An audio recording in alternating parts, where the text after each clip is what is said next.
Hello and welcome. It's TheoryCraft, with a show where we talk about video games and we talk about units and heroes and stuff and creeping and leveling up and getting level 2 abilities at level 3 because they're better than level 1 abilities and all that cool stuff. And today, it's going to be very important to talk about levels and abilities because we're talking about one of the strongest heroes with some of the strongest abilities. We're going to be talking about the Cryptlordio because it's Undead Day, of course. But before we start, how's everyone doing? Can you guys hear me all right? Can you see me all right? I think you can. We are grooving in the intro to some funky music. And I'm really excited, man. We just had quite the stream from Todd, Neo, and Bidu. That's hard to top. That's hard to top. But we're going to try our best. We're going to try to keep the hype up because those matches were great. Many laughs were had. I'm glad I was able to sit here and enjoy this before the show. But yeah, how you guys doing? So last week's episode was Orc Day, right? That was Orc Day. That was on April Fool's. We played some RuneScape at the start of the stream. That was fun, but we talked about Lynn's Farseer Headhunter style. If you haven't seen that yet, go check it out on YouTube. It is one of the sickest innovations I've ever seen in my short life. Lynn played like a beast at DreamHack Regional Finals, and yeah, that was incredible. So go check out that episode if you haven't seen it. If you're an Orc player especially, this is some revolutionary stuff that Lynn is doing with Farseer Headhunters. It doesn't look too wild on the outside, but when you dig into it a bit, when you peel the layers back, this is very, very well thought out and put together by Lynn. So go check that out. Next week, of course, community replay analysis. So submit your replays to me at Carson@BackToWarcraft.com, or you can join our Discord, which, you know, the links are in the YouTube down there. Links are in the Twitch down there, BackToWarcraft.com. You can find those links. You can send me them in the TheoryCraft Discord channel. Pretty dope. I've gotten a few already. I might already even have enough to do a show, but if you think you got a good replay for me, if you got a banger, send it my way and I'll check it out. I always check out every replay and then I'll, you know, order them as I find them, you know what I mean? Yeah, you did miss RuneScape. You did. What about your relation to Bratwurst? I don't know if that VOD will ever be on YouTube. So people that are watching this on YouTube have no idea what I'm talking about because I don't know if they're going to upload that. I don't know if they're uploading. I think that's just lost into the ether of Twitch VODs for forever. But if it does get uploaded on YouTube, you know, happy to read the comments because they have nothing to do with me this time. So that should be nice. All right. That's that. We know what we did last week. We know what we're doing next week. Oh boy, do I have a good interview at the end of the month. What day is that on? Let me check this out. Let's open my calendar. Thursday, April 29th. I'm not going to announce it yet because I don't like putting that sort of pressure on people, you know, weeks out before the interview, but I will be announcing it a week before on the 22nd. I'll be announcing my guest, but if this guest follows through, oh my God, is it a good interview this month? Oh, and I also do have 3 interviews actually lined up for the next 3 months, and they're all real bangers. But I think you guys are going to be particularly excited about this guest I got this month. I'll let you guys guess. In the YouTube comments, guess, the Twitch chat, you guys think you know? Because I don't think you know. It's not Grubby, though. It's not Grubby. It's not Grubby. It's not Moon. It's a good guess, though. Very excited. Tillerman. Bidu again. It's Happy for sure. I don't know if Happy likes me. I wouldn't say hate. I wouldn't say he hates me, but I just don't think he likes talking to me. Or anything like that, you know? So, which is fine. But, yeah, I'm very excited for that. But again, I'm not going to announce early. I'm never going to do that for interviews. I'm not going to announce weeks in advance, and then they'll be like, oh, man, I don't want to do it anymore. And it's like, oh, now you look bad in front of 2,000 people. I don't want to do that to the guests, so I'd rather give them lots of time to back out if they don't want to do it anymore, and then I will announce it. But if it works out, ooh. I'll tell you this much. If it works out, I'll be the worst part about that show. I'm just going to let him talk. It is a male, I will say that, because I just said him, so, you know. It's not, Bunny? Was that the caster? Matt Morris. Today's supposed to be the interview, or no? No, the last Thursday of every month. So we skipped last month because we had to take that week off, but the last Thursday of this month, which will be the 5th episode of April. will be when the interview is. Monk! That'd be a cool interview. Maybe it is him. Maybe it isn't. But yeah, maybe Monk will want to be interviewed in the future. He didn't say it isn't Hitman. Could be anyone. Could be an Asian. Could be a European. Could be an Australian. Could be a North American. Can that be Quakes? Yeah, of course. All right, guys. All right. You guys ready to jump in? Jump into our notepad, talk a little bit about the episode, Undead Day. You guys can all read the title, but let's talk about it. Dive deep. All right, to our notepads we go. Hi-ho, it's off to work. We go. And we're going to get into work right now. So, the title of today's episode, had a lot of fun. Had a lot of fun figuring this one out. Boy, did I watch a lot of replays. Because as it turns out, when you're not an Undead player, coming out with a 3-hour lecture on Undead can be kind of difficult. But I managed to scrounge together some replays, and I think it's honestly going to be kind of an interesting concept.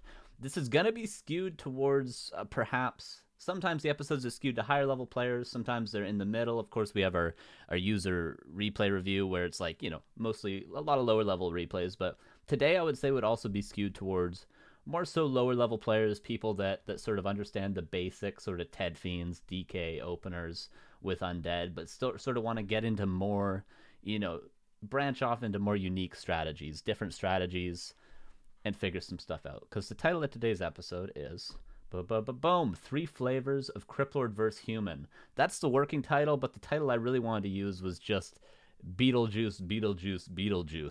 But that was a little bit too avant-garde for my tastes. So it's, that's Beetlejuice. 3 flavors of Cryptlord vs. Human. So what we're going to do is we're going to watch 3 different Undead players today. All right? 3 different Undead players today.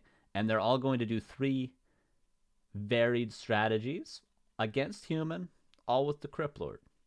All right, and we're gonna look at some of the details. We're gonna talk about the strengths and the weaknesses, and we're gonna compare and contrast all these 3 styles and talk about them. And hopefully, what I'm aiming to do with this is help people that maybe aren't into the whole Cryptlord thing yet, and maybe they think it's boring. Maybe they think, oh, I don't want to just play 6 Crypt Ghouls every game. I want some different styles, and this will give you some variability to practice with. So that's what I'm hoping to do with this episode today, is give, maybe a little bit of entertainment for the higher level players and maybe show them a strat they haven't seen. But, definitely for the lower level Undead players, I hope you can abuse some humans on the ladder with some different Cryptlord styles.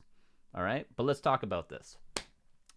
What are some of the strengths of the Cryptlord? We covered this in the first Orc episode where we talked about Hitman's style against Cryptlord. But just generally, what are some of the strengths of the Cryptlord? Just overall, doesn't have to be in this matchup. What are some of the strengths? What are you guys thinking? What are you thinking? What do you thought? Side is converted to human now. It's over for Undead next patch. Maybe. Any strengths of the Cryptlord? What do you guys think? Summons, good. Could talk more about that. Impale, yeah, the abilities, of course. A lot of surround potential though. Summons plus stun. Strengths of Cryptlord: Beetles, Impale, HP, Impale. Big army early, army volume, strong early game pressure, expo, easy surround potential, fast expo, survivability, interesting. Cryptlord the hero hunter, yeah. Fast creep, fast expo, always, vision. Fast expo, surrounds, summons early. Good. Yeah, Cryptlord it sort of has unique strengths in that a lot of heroes scale to some degree for one of the 3 main stages of the game: the early game, the mid game, or the late game. Right? For instance, Warden is tailored around scaling for the late game. You get level 5, you get level 6, the ultimate really carries you. But before then, the Warden isn't necessarily the strongest hero. Late game. For the mid game, maybe something like a Blade Master. It can be strong in the early game as well, but you get level 3, and then you could really control the secondary hero of your opponent. Right? Stuff like that, like a Blade Master. Early game would be like a Keeper of the Grove. Or a Farseer, stuff like that. Cryptlord happens to be very strong in the early game, thanks to Impale and Beetles and stuff, but it also scales very well into the late game, right? It's pretty good in the mid game, but, you know, as soon as Dispel is out for your opponent, you know, it tends to fall off a little bit in the mid game, but then in the late game, the Impale really shines, and the Beetles can be used for other things other than just straight up fighting. You know, so Cryptlord's sort of unique in that it kind of ranges all three. All three. It helps you have lots of map control in the early game, but it also can scale all the way through the late game, right? Very cool. But I broke it down into 3 main strengths. Actually, I broke it down into 3 main strengths about 3 months ago, but this is what I thought in the Orc episode, and this is what I'll repeat here, and we could talk a little bit about this. Boom, boom, boom. Will that fit? It will. Maybe it's even a little bit small. Let's make this a bit bigger for you guys. Let's make it a bit bigger. There you go. What do you think about that? Lots of creeping power early. We have a new subscriber, Duratin Younge, with 10 months. Sorry. It's already not my strength pronouncing names of people, and that's a tough one, but I appreciate you. Appreciate you. Thank you very much. Okay, lots of creeping power early. Of course, with the Beetles, you sort of always have a lot of creeping power, right? Means Rat Boy. Okay, thank you. A lot of creeping power early, so that's a big strength of the Cryptlord. You can very easily take big camps earlier than most heroes. And you can, of course, creep an expansion early, which is great. Impale threatens surrounds and gains map control. A lot of people were talking about potential for surround with the Beetles and with the Impale so that you can secure this expansion with it. Or you can pressure your opponent off of expansions, stuff like that. So the idea of having surround potential, similar to what a Mountain King has, right? Similar to what a Shadow Hunter has with Hex, similar to what a Keeper has. You can really, if, say, a Grunt is out of position or a Rifle's out of position, Footman, a hero, you can very easily pick them off, and this grants you more map control in the early game and, you know, pretty much throughout the game until the heroes are big, right?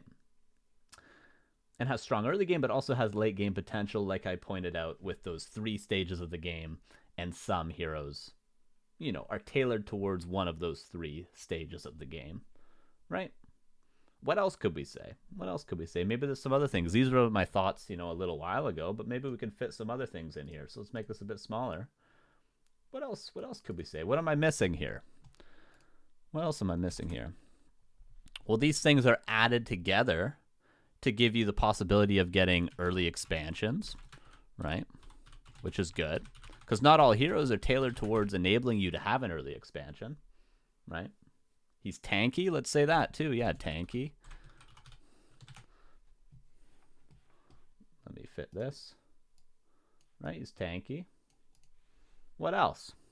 Harass with Beetles. Harass potential. Right. Yeah. Let's get rid of these top ones, and then we'll do all your guys'. Harass potential. Right. What else? What else are you guys thinking? Beetles can bite and fight. Thank you. Yeah. Scout with Beetles isn't very item dependent. That's very interesting. That's kind of cool. Yeah, because Beetles take so little mana, and once you have like 6 Beetles, they're permanent. You don't need to constantly spam them. I think that's actually kind of an interesting point. Maybe not the main strength, because you could argue that with other heroes as well, which I suppose would still make me the strength, but that's kind of cool. I haven't heard people say that before. Yeah, let's say scouting, not item dependent. Right? Kind of cool. Wow. There we go. Plus summons, of course. Good. Good points. Yeah, and these are the sort of strengths that we have to leverage our strategies out of, right? So we use these strengths to accomplish something at some stage in the game, and this is what our strategy is tailored around. Right? The strengths of the Cryptlord, and then we use that to go into the mid-game and go into a particular army composition or some sort of timing tailored around these strengths. We could do lots of things that are all around these strengths, right? Also, Cryptlord isn't all in, can transition him around easily. Yeah, I think that's absolutely a really good point. Similar to you know, he's good in the early game and also goes into the late game. Good. Very, very good. So we'll keep those strengths in mind, because that's really the only common thread throughout all these replays. We're going to be watching 5 replays from 3 players. 2 of them are kind of just in passing replays that we won't spend too much time digging too deeply into, but 3 of them are really the main replays I want to go over strategically. But yeah, because this is the only common thread. What they have in common is they all have Cryptlord first in common. In fact, they all have the same tri-hero in common, but of course it is opening Cryptlord. So it's very important to understand what the strengths are, and then the different things we can do with these strengths, right? Pretty cool. He's weak to Elf. Not if you're Crav. Not if you're Crav. All right.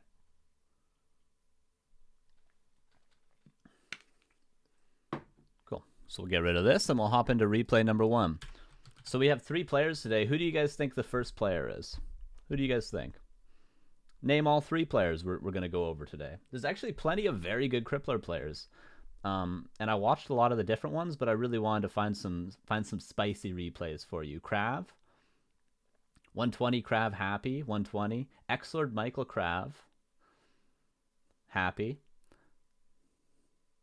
VortiX. Nice. Yeah, there's a lot of good undead players, right? Entei, Crav, and Michael. Cool. Remo. Grubby. 120 Crav Michael. Yeah, VortiX. Kaiser. Side Remo Bidu. There's you guys have gotten 2 of them so far, but you guys have actually you guys have missed out on one of the 3 names, and that's going to be the person we're starting with. Who do you think? Who do you think you guys have missed out on? And unfortunately, couldn't find a happy replay for today because he plays DK mostly against human. Cheshi, Juan, Entei, Insup, Neo. No, you guys still don't have it. You still don't have it.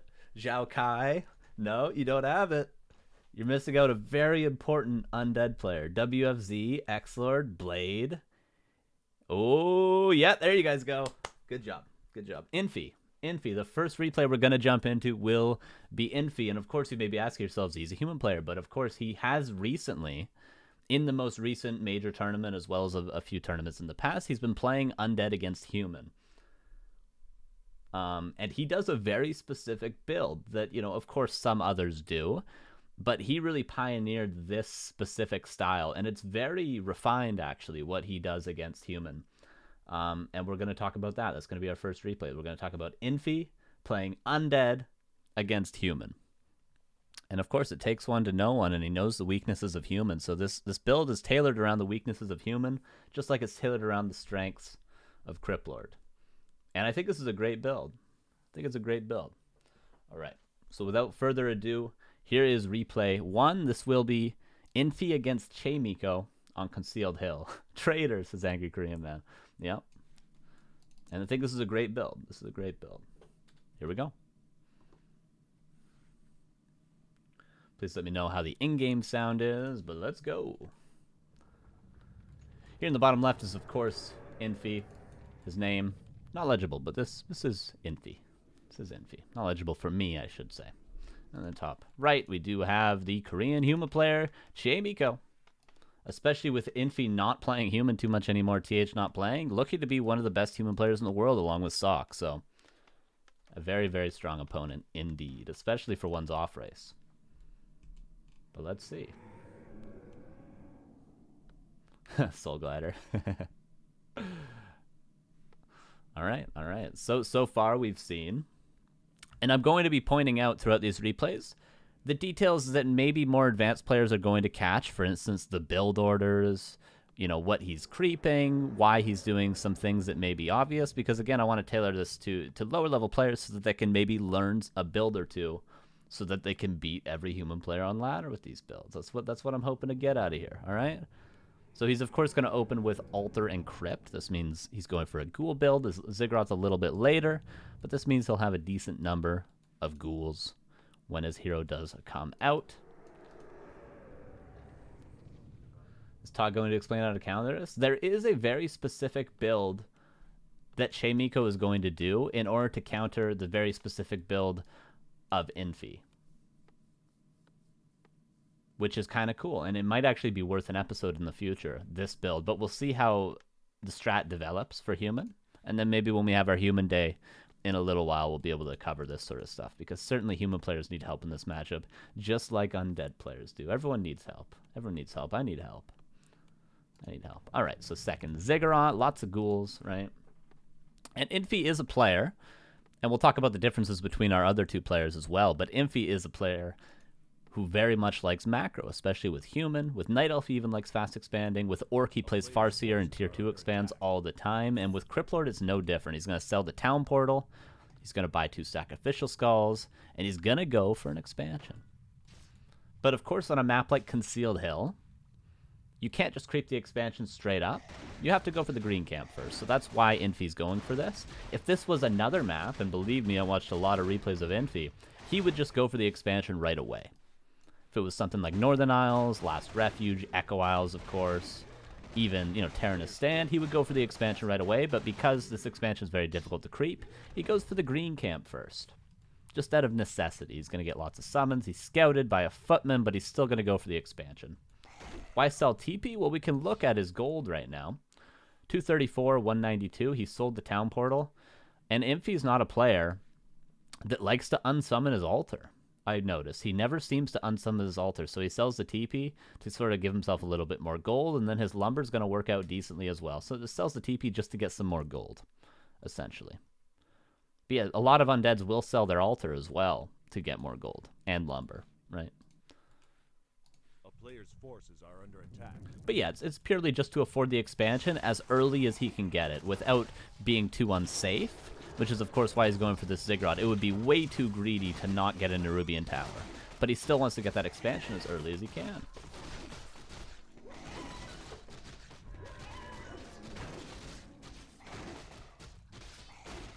Just creeping away. The ghouls are, of course, very good at this as well. He's taking a little bit of damage on ghouls, and we're seeing just how hard this creep camp is to take. Like, he's almost lost 2 ghouls. He lost 1 there.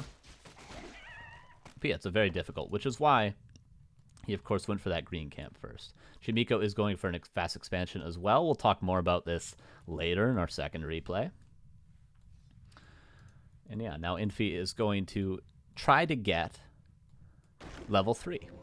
He wants to get level 3. This is something that will differ as well. Sometimes in some strategies, you will not prioritize getting level 3 Cryptlord right away, but Infi, with his strategy, does want to get level 3 Cryptlord as early as he can. This is a very important part of the game. This is kind of a Concealed Hill specific thing. This happens very often on Concealed Hill. And some of these things we'll see today will be map specific. By Staff of Teleportation, level 3 Archmage. We see this all the time. The human creeps this camp, the orange, then the turtles. Nighttime hits, they call Militia. They creep their expansion. We're seeing double Arcane to keep the expansion safe. And then the human goes to the shop at a 19 o'clock on the clock. And then he staffs over to a footman, and he goes for a gold mine cancel. Very common. We're going to even see Infi, I imagine, buy a staff on his own side and go for a similar play. But this is kind of the Concealed Hill special, because you're very often going to get level 3 unharassed, and your shop just flows so perfectly into that creep route, and then you can get a footman, staff to it, cancel the gold mine. Very common here. Player's forces are under attack. And Infi's aware of this, which is why he's coming back right now to try to defend against this.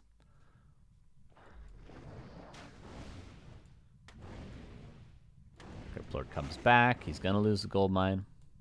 And this might happen a couple of times, but it's going to prove just how vigilant Infi is with trying to get this expansion up at all costs with this strategy. No matter how much pressure he is under, Infi gets this expansion up. He secures this expansion. It's very important. His number 1 goal in the early game is to get this expansion secured. And then his number 2 goal would be to get Cryptlord level 3. We're seeing also Infi pulling 4 ghouls because he knows the Archmage is on his side of the map. So this is almost a counter, an indirect counter to this staff play that Infi's doing. He's pulling 4 ghouls. Chaemiko's very aware of it, but he's still going to lose a decent number of peasants. And then he might buy his own staff as well. A couple of peasants go down. And here's the staff as well. Cryptlord comes in. Because he knows that Chaemiko has to respect this. He's got summons and ghouls going to the main base. He's about to kill all the peasants and cancel the town hall. He knows that Chaemiko has to respect this. Chaemiko, however, though, is going to go and try and cancel that gold mine again, but he's going to take a decent amount of damage in doing so. Infi only loses a couple of ghouls, but this is a cool little play that people can think of. Like, you don't necessarily have to sit here and camp your gold mine, because the Archmage has to be there to defend against these ghouls. The footmen, although they killed 1 ghoul, they're about to kill a second. Chaemiko still lost all 5 peasants here power building it because the Archmage wasn't there with the water elementals to defend against the split push. So this is like a direct answer without, you know, having to just sit at your expansion. Direct answer to the Staff of Teleportation. Kind of interesting, right? Kind of interesting. Now he's going to the main base. Gonna get his gold mine canceled again, but this is to prove just how vigilant Infi is in getting this gold mine up. Because he's gonna go for it again. Believe you me, he's gonna go for it again. More peasants going down. Chaemiko's taking all this damage because it's so high on his priority list to cancel this gold mine, but he's still taking a lot of damage. We'll see. Infi should be teching soon because he's going to be teching after he has 5 acolytes ready to saturate this gold mine.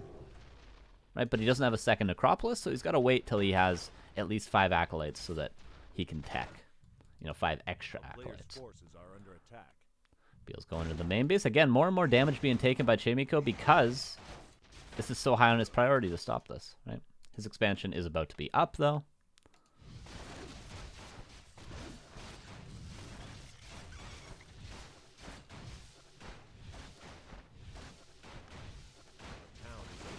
Okay, Infi is now teching. But don't think just because he's teching he's given up on this expansion. He certainly hasn't.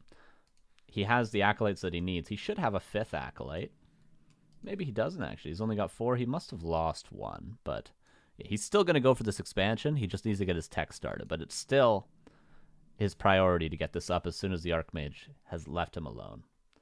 Stick low with the raid. Appreciate you. Thanks, man. How's it going? A player's forces are under attack.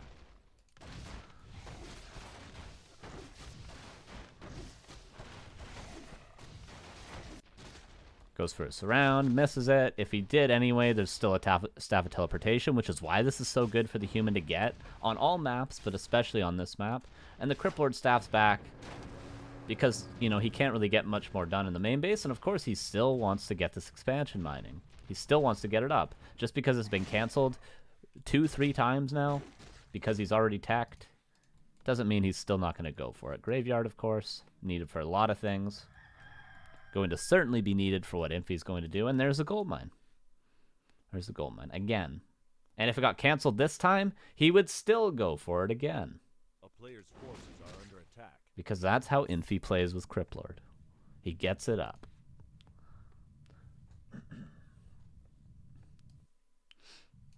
Chaemiko trying to go for another cancel. Also, the way human players is just very aggressive against the Cryptlord so that their economy doesn't get ruined.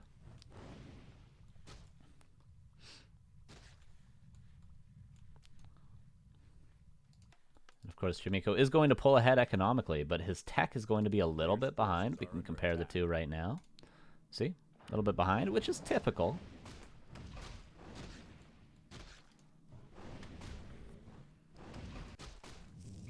Infi does a lot of creeping. He does love to try to get up to level 5 Cryptlord. If he's given enough space, he will creep to level 5 Cryptlord.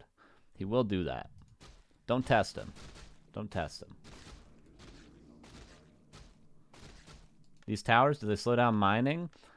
Maybe by like 1%. I'm not actually sure. No, I don't think they would. I don't think they would. In some cases they may, but...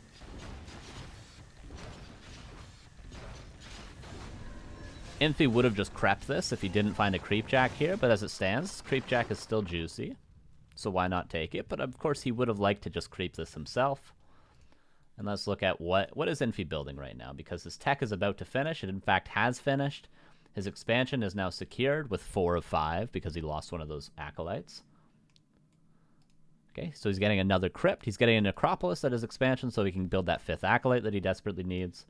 He's got 1 crypt, 2 crypt, a graveyard, and of course he's going in to gargoyles. But notice it's not an overcommitment to gargoyles. It's not like 3-4 crypt, which we sometimes do see against Night Elf especially. Just 2 crypt. He's going to pump gargoyles off 2 crypts. He's continuing to pressure. He's sending some ghouls, some summons.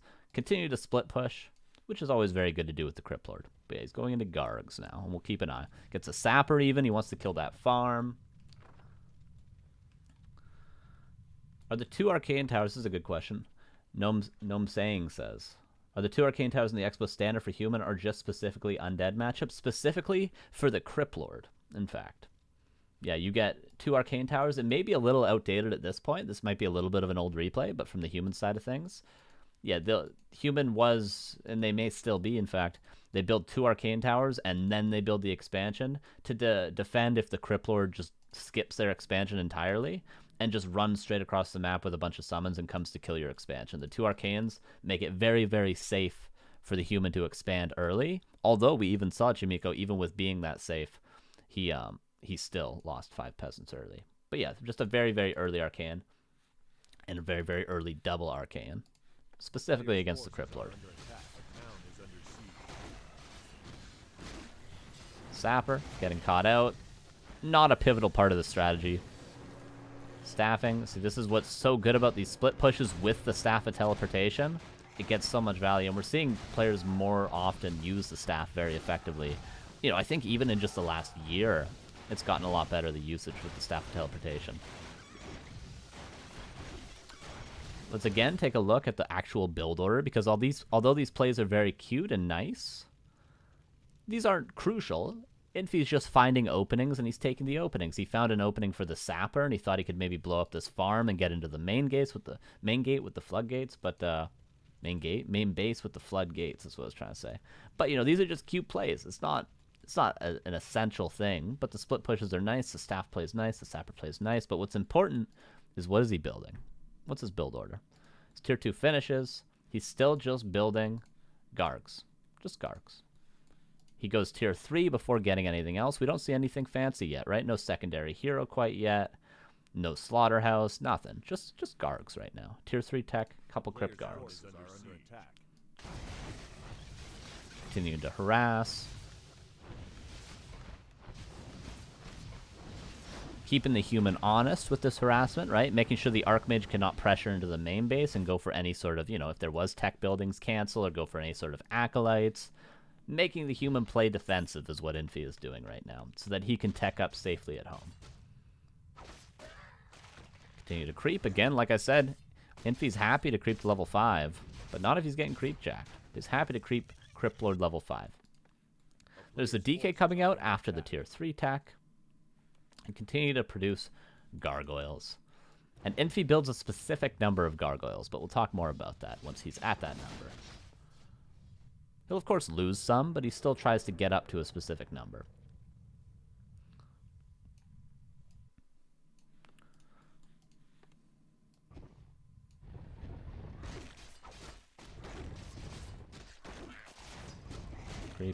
Creeping.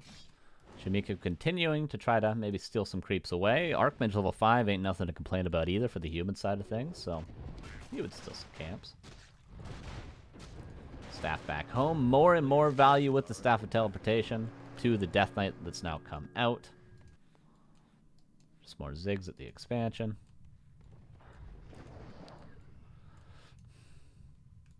Double mana pot because there's a little extra gold. And really, Infi's hurting on lumber more than anything this game, so Garg's going to deal with the Zeppelin, but the Zeppelin did secure that Shredder. Impale, pretty good ability, going to snag a couple of Footman kills, but of course the Footmen in this matchup for the human are just designed to buy a bit more time. One Garg is going to fall. And that was, by the way, the Garg that fell. That was the 6th Gargoyle, and if we look at the Crypts, no more Gargs coming out. No more Gargs. Infi tries to get, he'll probably build one more now, but he likes to get about 6 gargoyles. Why 6? Well, it's a very uncommittal number, right? You're not overcommitting to Gargs. And it's still a good number to be able to focus fire things like casters down, specifically priests. If there are priests coming out, which there of course will be, because you need them against the Cryptlord. So if you think about these Gargs and what they're doing for Infi in this situation is, he could build ghouls, yeah, and he's been using the ghouls beautifully to split push and stuff. But they're not going to be very good once the Archmage hits a high level, which he already is. They're not going to be good once there's casters out, once there's a Mountain King out. Same with Fiends. Once there's Stormbolt, which there, of course, is now. Just having a couple Fiends and level 1 coil, no aura, it's not going to be very good. So the Gargs are much more good at staying alive, and they can also help you in these mid-game fights to kill specifically priests. All right? That's why the Gargs, and that's why the 6 Gargs. Not overcommitting. Not going to build 14 Gargs, not getting a third Crypt. Not worried about going into the main base with them, just trying to have some sort of an army. Right? Then, of course, Slaughterhouse is coming up. And, ooh, Temple of the Damned. And if we look at the lumber right now for Infi, if he did have enough lumber, which he's been a little bit short this game because of the gold mine cancels, because maybe he lost a couple of extra ghouls than he would have preferred. If the lumber was a bit better, he would have 2 Temple of the Dams coming up. And we'll talk more about that. So he gets a Slaughterhouse and 2 Temple of the Dams, and he gets his 6th Gargoyle again. All right. And notice he's at 50 supply. Right? Not breaking. Just 50 supply. He might even be getting a 7th Gargoyle here.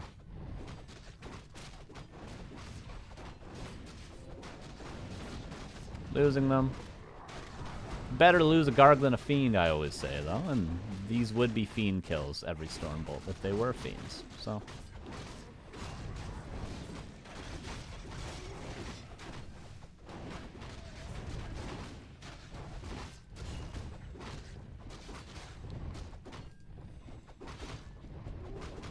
oh, that's a dead Garg. Yep. But again, these are just transitional units, right? They're not the most crucial.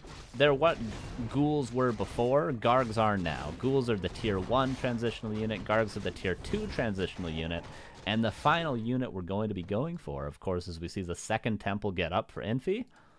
Of course, it's Infi, man. Necro Wagon. All right, so we got our Slaughterhouse up. Of course, Slaughterhouse, when it comes up, you want to get that statue. And luckily, the supply works out so that Infi can get that first statue. His tier 3 is going to finish. He's getting his Lich as well at tier 3. Still not breaking upkeep. But the temples are finished. When this temple finishes, he's getting Adept training right away because, again, he doesn't want to break upkeep quite yet. When this guy finishes, he'll get Skeleton Mastery. Right, Skeleton Mastery is, of course, the upgrade that makes one of your 2 summons from the Necromancers turn into Skeleton Mages, which is very important because you can't have all melee units, so you're not getting a lot of damage, and you need some range units in there, so he will get Skeleton Mastery.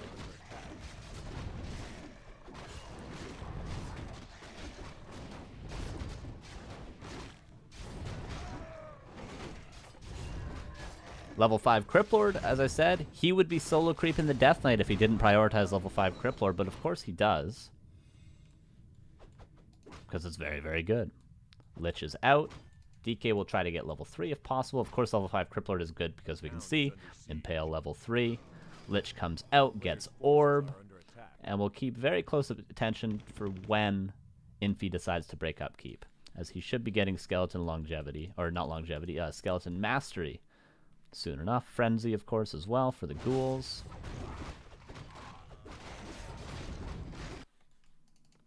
Not breaking upkeep yet. Not breaking upkeep. Keeping an eye. Necromancer's coming out. Maybe he already got the Skeleton Mastery. Meat Wagon come out. He's already got the Exhumed Corpse upgrade as well for the Meat Wagon. So he's got all the upgrades he needs. He's got his Lich with Orb. Where's his Lich with Orb? There's his Lich with Orb and a Heal Scroll. He's got all the upgrades he needs, and then he's going to break upkeep. He's going to break upkeep with a Meat Wagon. Nothing out of the crypts, right? He's just getting Stone Form from the crypts because he's already got the Gargs he needs, and just Necromancers. We're going to see him just build pure Meat Wagon Necromancers. Do you ever go Beetles 3 first? Not against this strategy, because we're going to see double Arcane Sanctum from Chaemiko, right? Who's also banking on his side. Impale is much better because your goal with these gargoyles, with the nukes, is to try to kill the priests. So that when you kill the priests, your necromancers are better. Because if you don't kill them, really they're kind of underwhelming, honestly. So this whole sort of mid-game, prioritizing level 5 Cryptlord, getting the Gargs, is to try to kill the priests whenever you have the opportunity to do so. I believe is what Infi's going for with this sort of a strategy, because the Gargs can do that really well. Impale level 3, of course, can do that really well as well, right? But yeah, we're just gonna build Necro Wagon, baby, and nothing else really. We're gonna get a second statue eventually. Other than that, it's just gonna be pure Meat Wagons and Necromancers. What can Chaemiko do now? He can delay, he can buy time, and he can try to not die to a time-in. So he can try to delay as much as he possibly can, because Necro Wagon is a strategy in which if you're caught out of position with it, it can be a little bit weak if you're not prepared. But if you're able to get into position, say, right here, or right here, it can be very hard for the human to win the fight. So what Chaemiko can do here is buy time. But yeah, as we can see, upgrades. There's the master training upgrade coming. Could have maybe, for instance, gotten this before he broke upkeep, of course. But Infi's had lumber issues this game, so he's had to do a couple of things on the fly, such as delaying a couple upgrades, you know, delaying his second Temple of the Damned, right? Maybe even delaying his Slaughterhouse, because his lumber's been hurting a little bit. But these would all be things he would love to get before breaking upkeep, ideally. But as it stands, he's getting it now, and he's already broken, and he's just pumping meat wagons and necromancers, right? He's still got 1, 2, 3, 4, 5 gargoyles, because he's lost, I think, 3 in total, and he replaced only 2 of them. A player's forces are under attack. And just creeping up a storm. This will be Death Knight level 3, which is, of course, a great luxury. But, you know, the level 2 coil, what's it good for? Just for the heroes, right? What are you going to use it on? A single gargoyle, a single necromancer? You're not going to use it on a statue or a meat wagon. So really level 3 coil, although it's great to have and a nice luxury, this really only saves your heroes, you know, with this strategy. And just continuing to pump meat wagons. And this isn't like a crazy timing or anything, right? Like Infi's taken a lot of time to get to this position.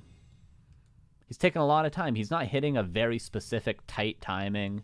You know, he took the time to creep. He took the time to macro up, to go Gargs first of all. You know, he took the time to do a little bit of harassment. He wasn't fully focused on having like a 9.5-minute Necro Wagon timing, right?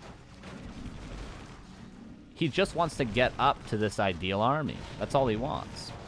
He's not worried about having it at a specific time, because he knows he's going to be strong if he has the hero levels, if he takes a good fight, right? If he kills the priests when he can, when they're out of position, right? That's what he's focused on.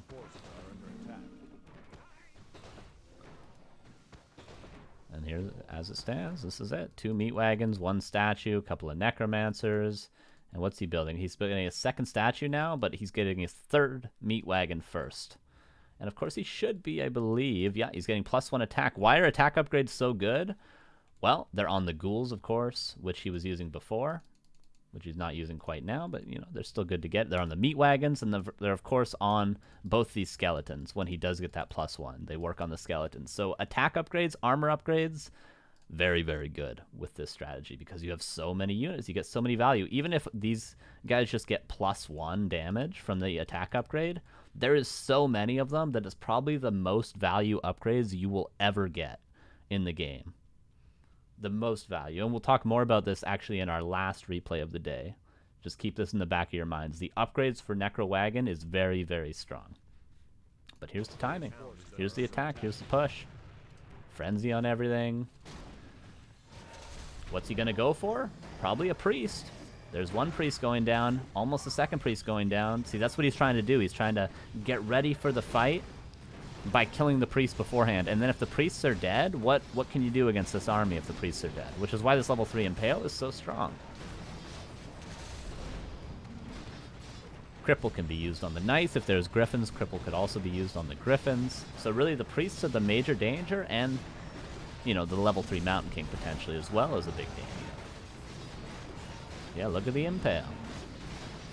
And remember, he's just producing necromancers. Nothing out of the crypts right now. He's just getting necromancers. He's, you know, making 2 statues, and he's just pumping meat wagons. If he could have 5 meat wagons, he would. This is how Infi plays with Cryptlord. This is it. This is his strategy.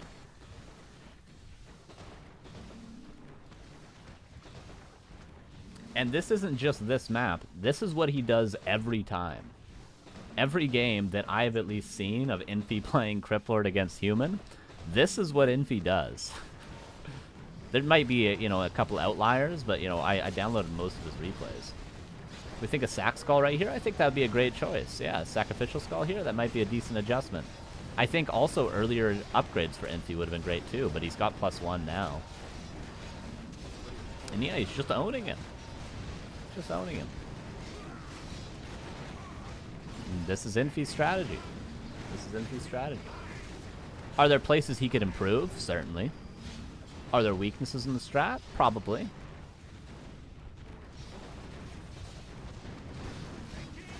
So easy to counter the strat with human? Well, Chaemiko's about to lose. But there might be. Yeah, there might be some holes in the strategy, for sure. And GG is called. Alright. So there was replay 1. So what are the sort of key points of that replay? Very focused on getting that expansion up, right? Very focused. He needed to get that expansion up. He got it canceled 3 times, but he still got it up. Yeah, Ricky Bidu says patience. That's very, very important. Yeah, he got the expansion up at all costs. You know, it got canceled a couple times, but he still got it. Right? He crept level 3. He prioritized getting level 3 if he could. Right? Because he wanted to eventually get to level 5 to take those sort of nice, sweet late game engagements. Right? Because he didn't want to be underleveled. Because he knew he wasn't hitting a really tight timing. He knew he was going to be patient and wait and wait and wait. And he fought. That first really big fight was 15.5 minutes into that replay. 15.5 minutes. There's not really timings that are designed to hit at the 15-minute mark. Most big timings are like 10 minutes and under, right? We've talked about them before. 10 minutes and under. The harass was kind of important. Yeah, I would say the harass was important too, but they both took damage to harass. It's worth noting. Chaemiko may have taken more, but they both took damage to harass, right? Yeah, the split pushes were a very crucial point, but I would say the split pushes are going to be a consistent theme throughout today. Because that's just a good thing to do with Cryptlord. Buy a Staff of Teleportation, send ghouls to the expansion, send summons to the main. That's just good. That's just good. Good plays with Cryptlord. Good standard plays, you know. Was Chaemiko aware of the strategy scout the temples? He was aware of the strat because Infi does the strat every single game.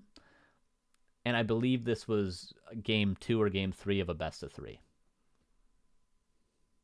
And this is what Chaemiko does every time against Infi. This is his style. He gets 2 Arcane Sanctums and he goes tier 3. He gets a Workshop up. If he sees Gargs, he goes Flying Machines. If he sees Fiends, he goes Mortar Teams with Frag Shards. Gets about 2 or 3 Knights out and then Mass Breakers behind about 5 or 6 Priests. This is what Chaemiko does, similar to what Sok does.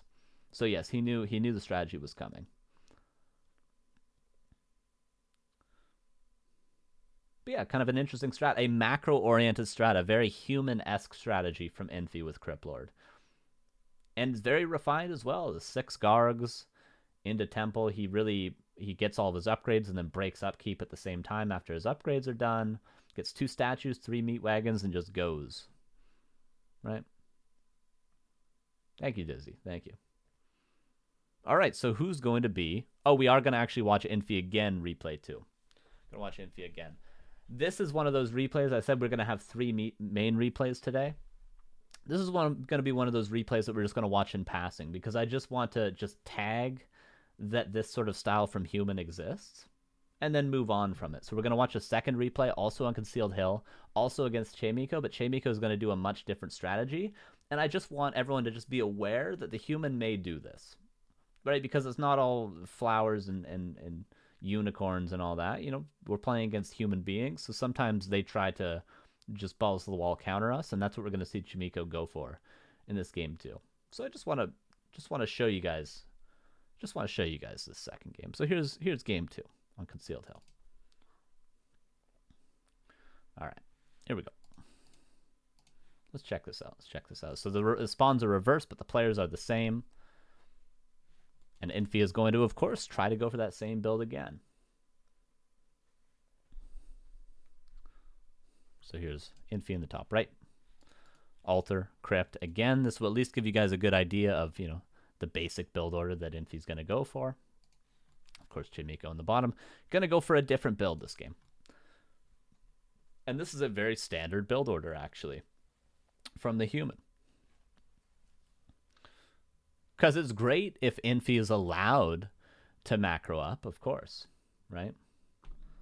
It's great if Infi is allowed to macro up, But he's not always going to have that luxury of being able to macro up and get to this, we said it, 15.5-minute timing where he has Necro Wagon. He's not able to, you know, creep to level 5, then creep his DK to level 3, get 2 red camps, right, go into Gargs for just a bit, and then delay his tier 3 tech, and eventually get to the point where, like, okay, I have an army I'm comfortable with.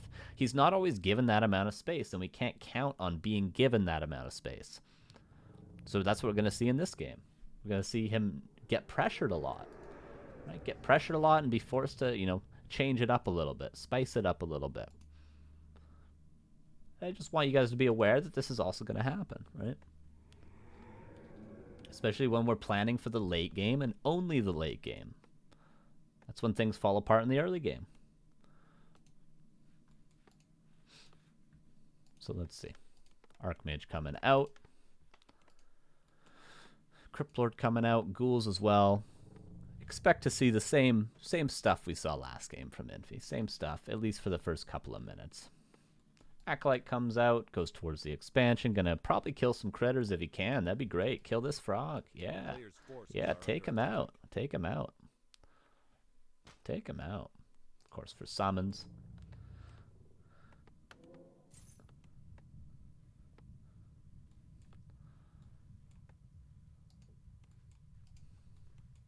It's worth noting, yeah. Someone says huge commitment to flying machines. Yeah, maybe an overcommitment to flying machines, but you do have to respect that number of gargoyles. 6 is not a number that you can just, you know, just forget about, right?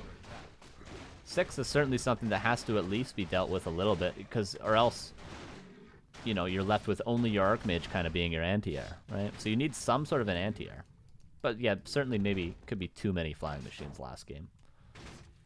All right, let's check out what Chaemiko's doing first of all. He crept level 2 from this, the laboratory, and he's going to tech here at his main base once he has enough lumber, once these peasants go home, and he's coming across the map to be very aggressive on the expansion attempt. Much more aggressive than he was last game, because of course he crept level 3.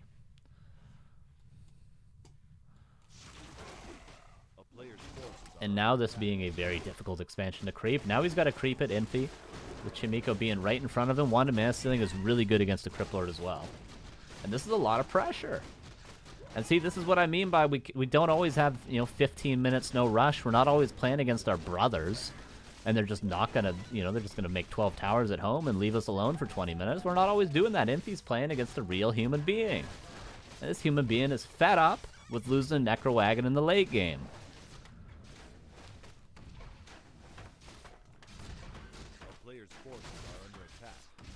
And that's why Chaemiko's going for the pressure. He's fed up. As am I. Yeah, this pressure's really good, right? But as we know, Infi, what's the #1 rule of this strategy that he's doing? Get the expansion up. Get the expansion up. So he's still going to try to get the expansion up, of course. It's Infi. It's Infi playing undead against human. He's going to get the expansion up. It's just a matter of, does he lose doing it, or does he win doing it? Persistence, exactly. He's going to get it up. Wow. Put that in context. Impale, surround, staff. This is why the staff is so good. Of course, no tech yet because he's going to get the expansion up. And of course, a tech because Chaemiko didn't creep his expansion. He's getting a lumber mill because he's a bit short on lumber. And he's split creeping to level 3, continuing to pressure. Persistence. That's a nice surround. This is going to be a town portal, but not before the Cryptlord gets very low as well. Of course, there are heal fountains on Concealed Hill, 2 of them. And persistence. He's going to get the expansion up. This is a crucial part of the strategy that Infi plays, is getting this expansion up. Against all odds, he gets it up. And it's not completed, of course, yet, but at least he's been able to build it. And what's also another crucial part? Creeping the level 3 Cryptlord. He could have gone across the map and tried to bully Chaemiko off of his expansion, but he wants to get level 3 Cryptlord. Yeah, there may have been a couple mechanical flubs from Chaemiko that he could have done a bit better there, but, you know. Tricky position. And there's a level 3 Cryptlord. And Chaemiko, you know, he's healing up, but I don't think he quite expected Infi just to be this vigilant in going for the expansion, so he was a little bit late, but he's going to come back. He's got level 3. He's got the staff off cooldown.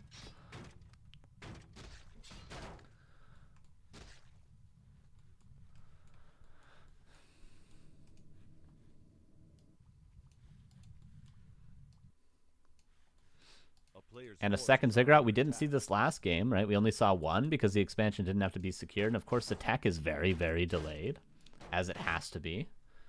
And the tech for Chaemiko is finished. And what's he going to do? He's calling militia, staffing back, getting a clarity, getting a potion, getting towers. And what else did he get? He got a Fire Lord. And this is a very common strategy. Very common strategy against the Cryptlord that we've seen. Just teching to tier 2 and then all-inning the expansion. All-inning the expansion. And Infi, he's got his expo up. He's got 2 Ziggurats here. He's getting a shop in the back. And, you know, of course, he's going to continue to build ghouls. But he's also going to get a second crypt on tier 1 and backpack because that shop isn't quite up yet at his expansion. So he's adjusting, right? He's going to go into 2 crypt ghouls and just try to hold this all in. And then if he holds it, he's in a very good position. But, of course, he's not just teching the Necro Wagon while getting all in because he's got to make adjustments. And this is Infi's adjustment to this sort of a style from the human player. Still goes for the expansion, though, note. Still go for it. At least he does. No mana on the Cryptlord and Impale will be great here. The 2-pronged attack is very effective, and this is a very common thing to do with ghouls. Just like Zerglings in StarCraft, you ever play that? The 2-pronged. 2 quick ones. Firelord is going to die, but, you know, the Firelord, what's most important with him is getting both the lava spawns out before he dies. That's what Chaemiko's able to do. That's a lot of ghouls, yeah, because Infi just keeps building ghouls. Wouldn't build this many if he didn't have to defend his expansion, but he does. And he may hold, but there's also going to be a lot of water elementals. And the Firelord's going to be back soon.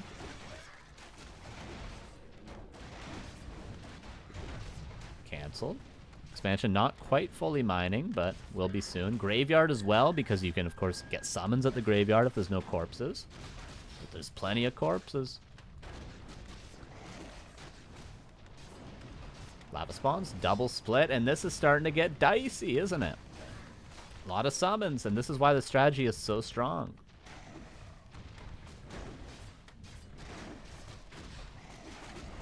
But remember, 2 crypts at home, pumping ghouls. He's now teching because, you know, he's got a little bit of extra gold. And why not? Because he's only got to be able to afford 240 gold for those ghouls every cycle, right? The pair of ghouls. So tech behind it.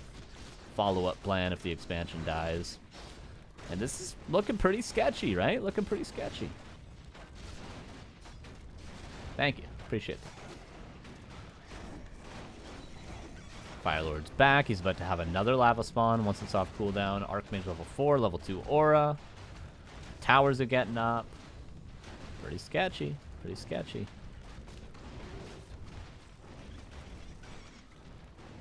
The shop is up, though. When the tier 2 is finished, you can get maybe potions of mana for Impale, but it's kind of rough. Kind of rough. Lumber mill so he can mine here because his lumber's getting a little short.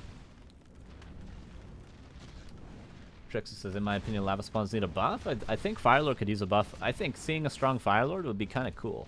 Can't complain with that at all. It's not one of those heroes that, you know, would tilt towards imbalance. Like a Tinker. If you overbuffed a Tinker, it would be like, oh, this would be super oppressive, you know? But, you know, Firelord, I just don't really see it. So I wouldn't mind seeing some buffs. Cryptlord taking a lot of damage. Fiend's coming out because that graveyard finished, so now he can pump 2 Crypt Fiends. But the Fiend's not so effective without the aura, without the coil. And Infi's just holding on. He's just holding the door. But look how many towers there is. Look how many towers.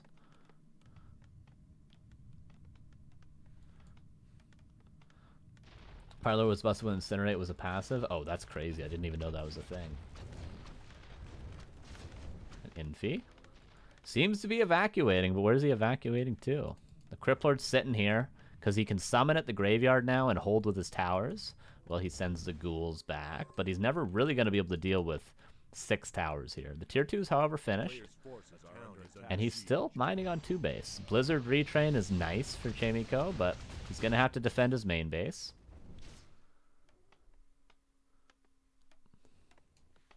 This is a good play because He who towers his expansion cannot tower his main base. And, you know, Chaemiko towered his opponent's expansion, but he towered an expansion nevertheless.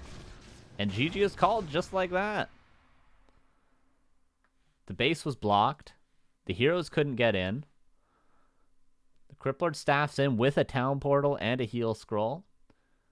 And he was about to kill every peasant. And even if Chaemiko kills this expansion, Infi's tier 2, he's about to kill every peasant. And that's a swift victory. And the point of this was not to say this is the greatest counter to this strategy from human, just to throw in passing, you may face this, right? And this is how Infi dealt with it. But, you know, was Infi being over greedy by still going for the expansion in the face of a one base human? Perhaps, but just worth noting, right? All right, I'm gonna take a 3-minute break, and then we'll be back with replay 3. All right, we're back. All right, we are back. So now we've seen, what the hell? Oh, whatever.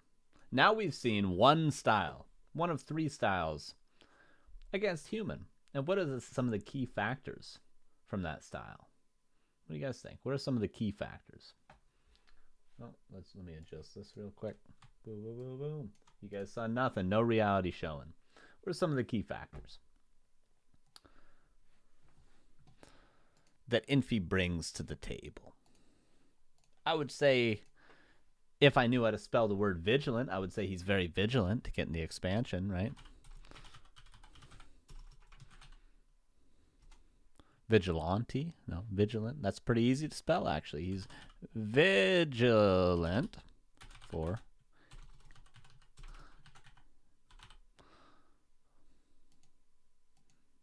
That means careful, though. Vigilant plus he's very aggressive with getting the expansion. How about that? Vigilant and aggressive. Because he's being safe, he's sticking by his expansion, but he's still going for it over and over again. Over and over again. What else? What else does the Infi do? I would say, for instance, he doesn't worry too much about hitting a clean timing, right? Say he's more focused on late game as opposed to hitting a clean timing. So late game focused, right?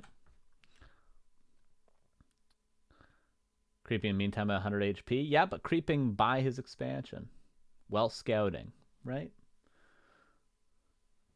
One flavor is distinctly poopy one, yeah. That's right, ACAM. He's late game focused. Right? And he does creep more heavily than other undeads, I'd say, as well. He creeps heavily. Level 5 CL.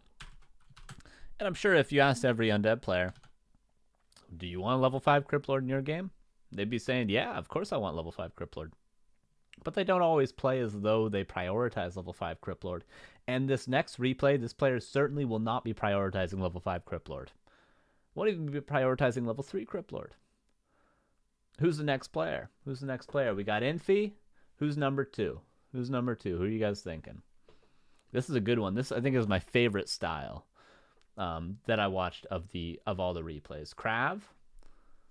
Infi undead, yeah. Krav. VortiX. Someone got it. Yeah, it is. It will be 1-2-0. And this is my favorite style. This may be map specific, this strategy, but I think there's a way to work this into a lot of other maps. This replay will be on Northern Isles, 1-2-0 against Sock. Did I say it'll be on Last Refuge? I think it would work on Northern Isles. I think the strategy might work on... What else? It would work on Northern Isles. It'd probably work on Concealed Hill. It'd of course work on Amazonia. Everything works on Amazonia. There's a couple maps that certainly wouldn't work on. But Last Refuge was probably the best. I think Northern Isles is probably the second best for this style we're going to see. But let's check it out. This is replay 3. And let's see, what does 1-2-0 do differently from Infi? Because there's going to be a lot he does differently from Infi. Here we go. All right. Let's introduce the human first. In the bottom left, we have Sock. The best, the GOAT, the man, the myth, the legend. My favorite human. My favorite human player. The guy. What a guy. But unlucky for him, he is going to be facing 1-2-0 in the top right. And this is a little bit of a different build order. I have a specific name for this. I call this Philbot Fiends, but essentially it's just fast fiends where you go Graveyard Crypt, then you get your Altar, then you get your Ziggurat, then you get your Shop. Right? This is called, I call this Philbot Fiends, but you can just call it Fast Fiends. What are the strengths of this build, you might ask? Early creeping, sometimes. It's good against Farseer Headhunters if you're against an Orc opponent. What are its weaknesses? It's, well, your hero's a lot later. You know, so if you're going for a fast expansion like Infi, just because your hero's later, your expansion will also be later. It's also, your tech is later if that's what you're going for, and you have a little less lumber overall because you don't have a third ghoul for a long time like you do with fast ghouls or Ted Fiends, which is the fast Death Knight build. So your lumber's a little bit shy, so this isn't necessarily the best build for going for an expansion because you don't have a lot of lumber and your hero's late. But still, we're going to see, because of course this is what the episode's about, we're going to see a Cryptlord, but we're going to see Fiends as well, no ghouls. Pretty neat so far from 1-2-0. Sock here. Getting the Archmage out. Gonna scout with the Footman, as did Chaemiko.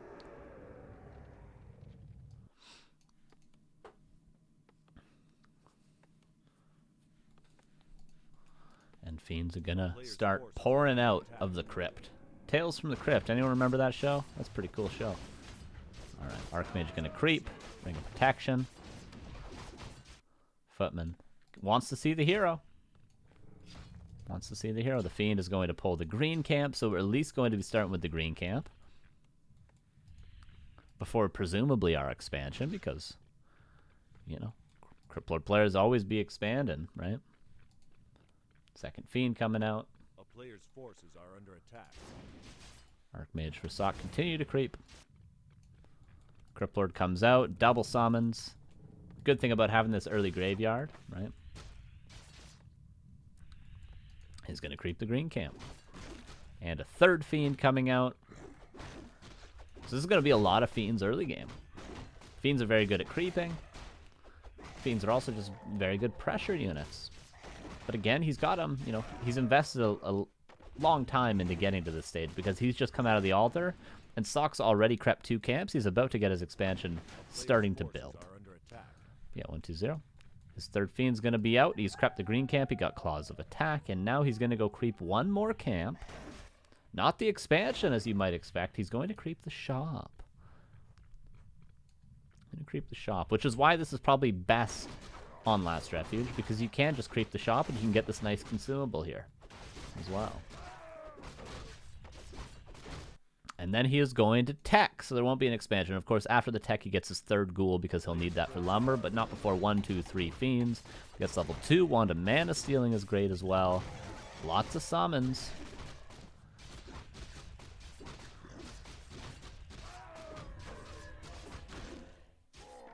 And he's even going to buy a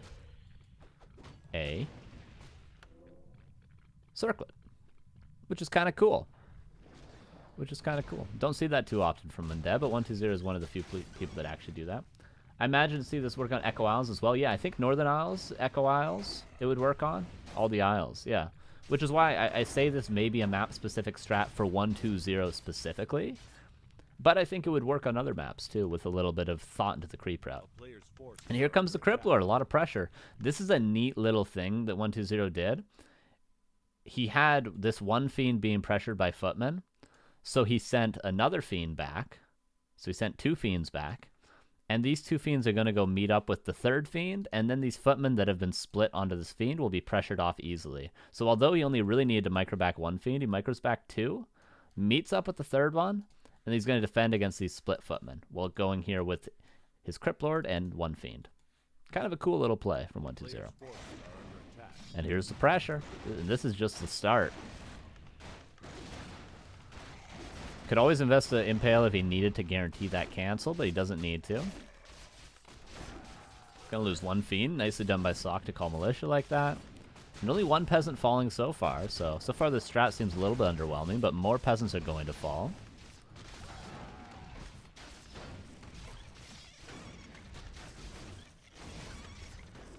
And Sock defended this very, very well. We see 120 has invested so much into this. He's teching, he's not expanding, he went this specific build, he delayed his pressure, he only crept level 2, although he is now level 3.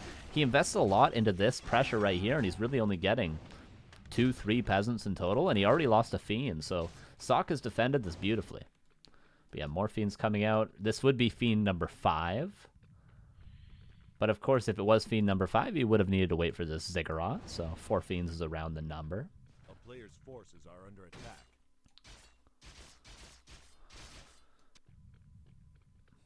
2 Fiends going to the left. 1 Fiend being micro back to the base. Oh, it's his Fiend number 5 then. Pardon me. Or maybe this was the one that came out of the crypt. Keep an eye on what he does at tier 2. So when tier 2 hits, Death Knight going to come out. This Acolyte's about to build the Slaughterhouse. We'll watch. Right. And notice this Ziggurat finish right when the tier 2 finished, so he can get his Death Knight out. More Beetles continuing to pressure, continuing to slow down this expansion, and continuing to attempt to cancel this tower right here. Kaiser, how you doing, brother? And just keeps on the pressure. He's losing Fiends, he's taking a lot of damage, but he's just keeping up the pressure, and most importantly, he's canceling this tower over and over again, even if he has to take a lot of damage. Here's Death Knight, he's a Slaughterhouse. Another Fiend coming out. 36 supply. How many Peasant kills make it a good harass delay of human expansion? I would say 3 is honestly acceptable on the initial harass. 3 is acceptable on the initial harass, but with this much of a build order tailored towards pressuring this expansion from 120, I would say maybe 5 for him. And he got what, 2? I think. But yeah, typically 3. I'd say 3 is a good harass. Footman falling. DK's out. 1, 2, 3, 4, 5 Fiends. And what do you know? Burrow. Burrow before going tier 3. There's no tier 3. Statues, Burrow, 5 Fiends. This makes 6 in total because 120 lost one. Right? Death Knight gets another Rod of Necromancy. Cryptlord even bought a Circlet. A very heavy investment into gold and lumber. And no tier 3 tech quite yet. Very heavy investment into tier 1 and tier 2 pressure from 120. And he's just going to keep it on. He's going to put it on Big L, put it on. He's not going to stop. We see even the 50 supply Ziggurat being built before 120 goes for attack. Even the 50 supply Ziggurat. And Burrow, and Statues, and 3 rods, or 2 rods maybe just. Yeah, just 2 rods. But so much invested by 120. Wouldn't be surprised if he even had 1-1 upgrades right now. Why does Cryptlord buy Circlet? Yeah, just for extra mana. Coil comes in, Death Knight. Very well timed, and the pressure, all he's done, remember, he came out of the altar, crept this, attacked the expansion. This is all he's done. This is all he's done is just attack to the expansion over and over and over again. Right? No tech quite yet, although he's going to tech. Don't worry, guys. Don't fret. He's going to tech, but it will be very delayed. Just continue to pressure. If he can cancel this Arcane Tower, this is great. Just keeps pressuring.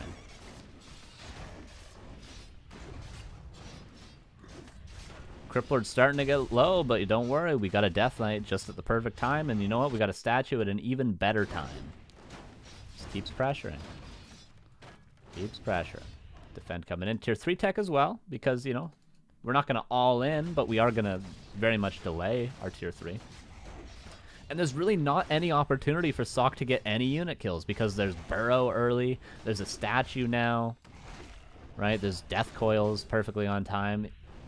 He might be able to kill the statue. He might be able to pressure the Death Knight off, but he's never going to kill any Fiends. He's never going to kill the Cryptlord. There's just no way. And he just continues to pressure. Militia called. Let's look at the tech. It started for Sock, but delayed. Statue is putting in work. And there's just no way 120 is going to lose a Fiend. There's just no way, Sock. I'm sorry. There's just no way. Continue to produce statues. Continue to produce Fiends. Just Fiend, statue, Fiend, statue. Notice the supply. 45 out of 50. Level 4 Archmage. Double statue. 120 have done the same with the Arcane Tower already up? Oh, yeah. Oh, yeah, he would have. He would have kept pressing forward.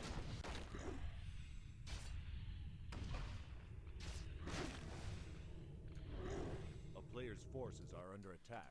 One Fiend was micro back. 60 supply, Ziggurat. Notice the gold, notice the tech timing. Notice the gold and the tech timing. Fiend's coming in. Here answers your question. Would he do the same with the Arcane Tower still up? Well, he is continuing to do so. Would he have done it earlier? Maybe there's an argument to be had there, for sure. But certainly he will continue to do so now. Level 4 Cryptlord. Keeps on pressuring. Of course, Sock needs to get Dust of Appearance, or else he's never going to get a hero kill. Or a unit kill, I should say, sorry. Third statue coming out. Of course, this will line up well with the tier 3 tech. Or maybe this is this. Oh, he lost a statue. Okay, Sock getting unit kills. Did he really lose a statue? 1-0. Slipping up, but as I said, hasn't lost a Fiend since he got Burrow.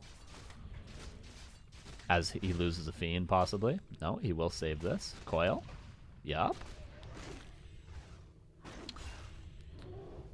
And notice the supply is now 50.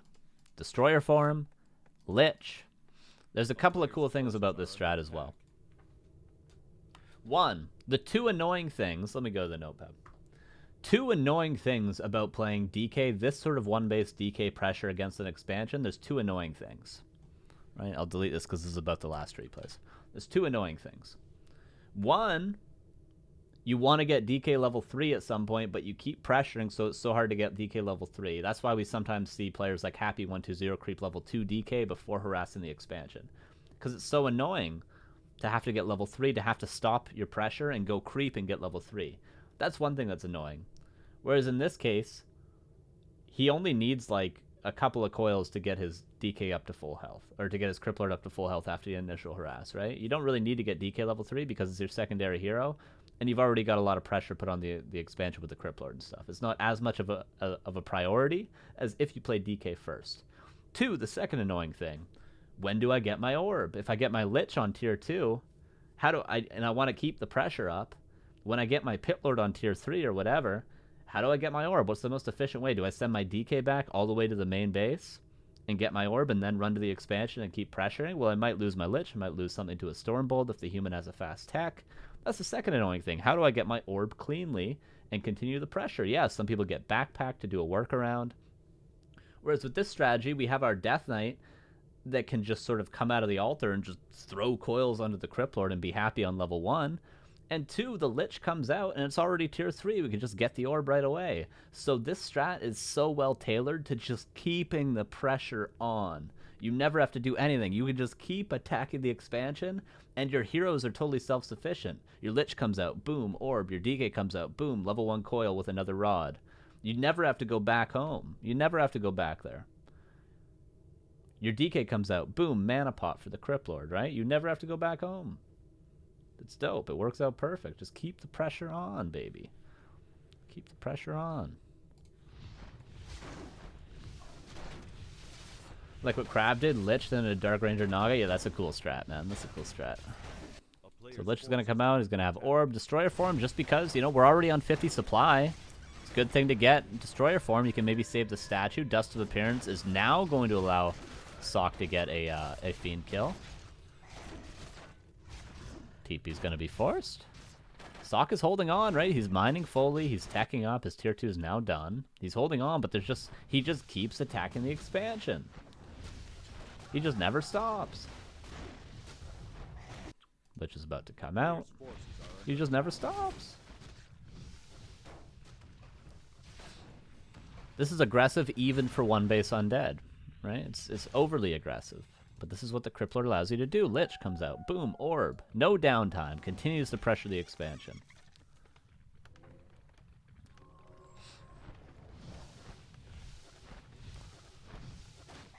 just keeps attacking. What's this? Attempt number 11.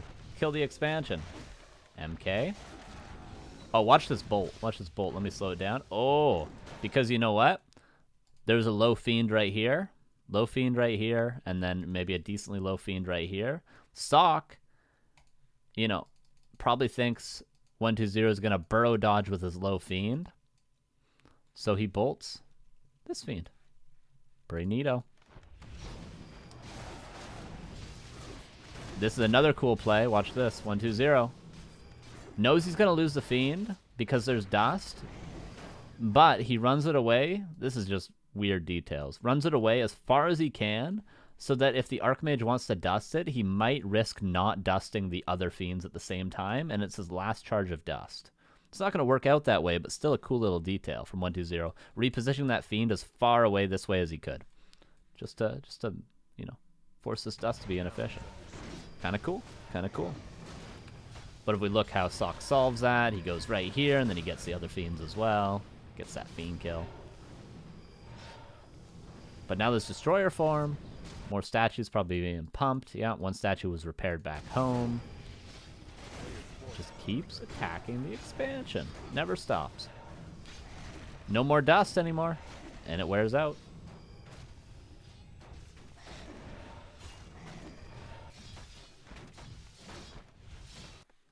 Nothing really at home, just a Sanctum.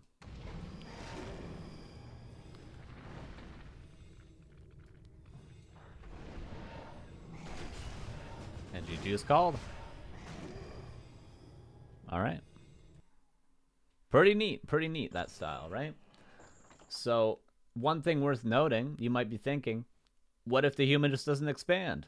Well, then it's fine, you're one base. And as we know, undead one base against human one base, the undead has no issue with that, right? They have no issue. So it's totally fine. If they go for an expansion, you just keep pressuring. If they don't go for an expansion, you just creep Cryptlord level 3. Just creep level 3. But if they do expand, they're in for it, right? They're in for it. That's going to happen. So there's a second style against human. And I love that. I think it's so cool. I think it's essentially just DK standard against the fast expansion human, but everything just flows way better, and the pressure is just way more on the human than with DK standard. Hair's looking great tonight. Thank you. The camera's looking a bit blurry, though. Let me do this. One sec. Is there this on? Yup. There we go. No more blurriness, just like that. Better than Neo's. Well, Neo doesn't have any.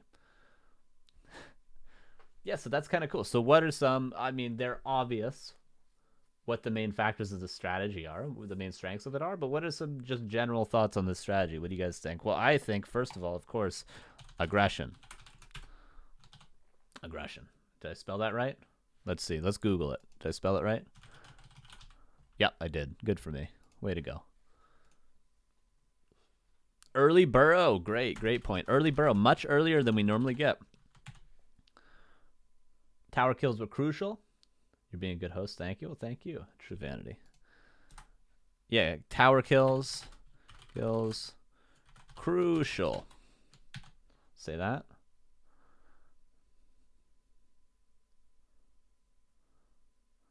I would say good game flow. That's a term that grubbies use quite often, which is like game flow, which is like how things feel to the player lining up. Like, does this one thing line up to the next, to the next, to the next, even if there's strong timings? Does everything flow together well and connect really well?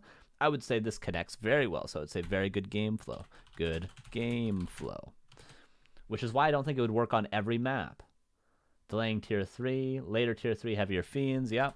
Later tier 3 heavy fiends, right? Will we get a guitar song tonight? Possibly. If you're all good boys and girls. Where is my guitar? Oh yeah, I got it. I just moved, so stuff's all over the place, man. It's a disaster. Worker kills? Great. Yeah, worker kills. Which is a constant in this matchup, right? Undead against human. It is always crucial to get worker kills, but it's worth pointing out, especially on one base, you do have to get damage done. Worker kills. Good. Good. Yeah, definitely. Delaying the expansion by any amount so that your later timings work, right? Good. All right, so that's the first two styles, the first three replays. Now we have a new player and a third style. Who's our new player? Who's our new player? And we're going to watch two replays from this player. One's going to be like a hybrid mix of his style with Infi's, and then one's going to be sort of his own, which isn't really his own, but it's still worth showing. Side. I will say all the players that you guys have mentioned, I did download and watch replays of theirs, but I was looking for a specific, or a specific unique strategy that they did. Entei, side.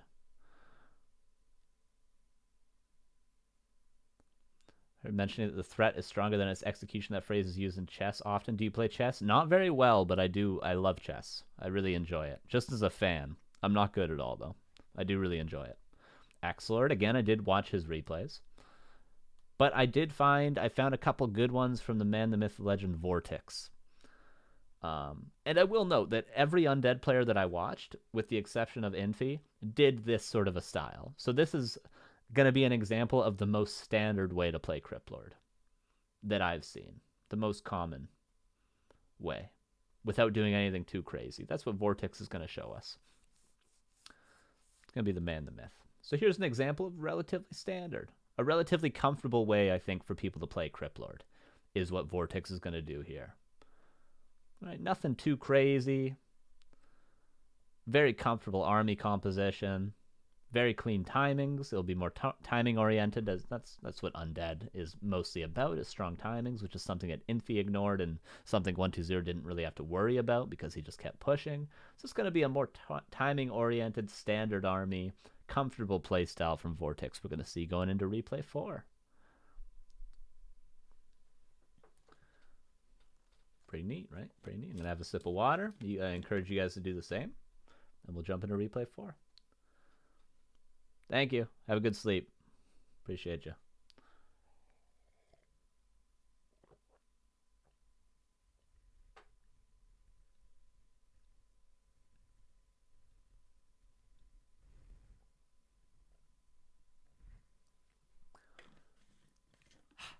Guys ready?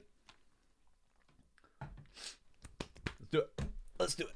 All right. Replay 4 will be VortiX against JohnnyCage on Last Refuge. All right.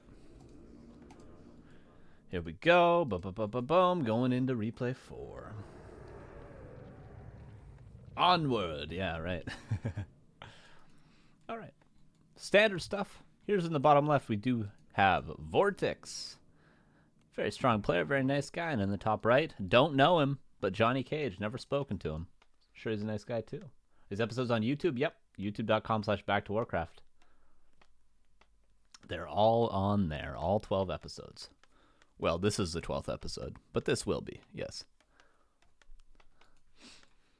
All right, let's see. Let's see what separates VortiX from 120, from Infi.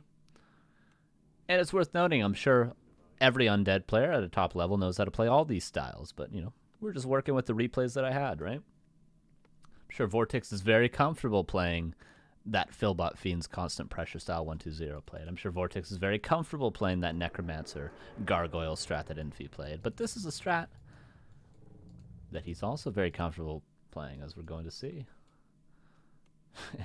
Korean man. My man. All right, so this is just like we saw with Infi before. Looks like the same build. If you hid the name, you might say this is Infi.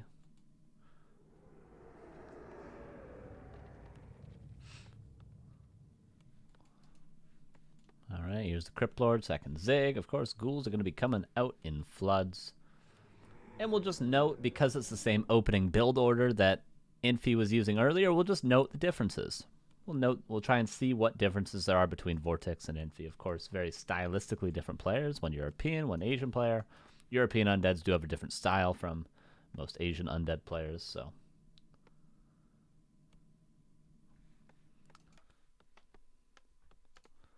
Archmage coming out. A player's forces are under attack. Acolyte comes, ghouls being pulled. Unsummon on the altar. This is something that Infi did not do. Infi also sold the town portal instead of unsummoning the altar, but VortiX just want to save the town portal. A little bit of a difference there. Footman pulling the creeps, nicely done. Not going to be too effective, but still a good little play. And the expansion is going to be crept for both players. Spoiler.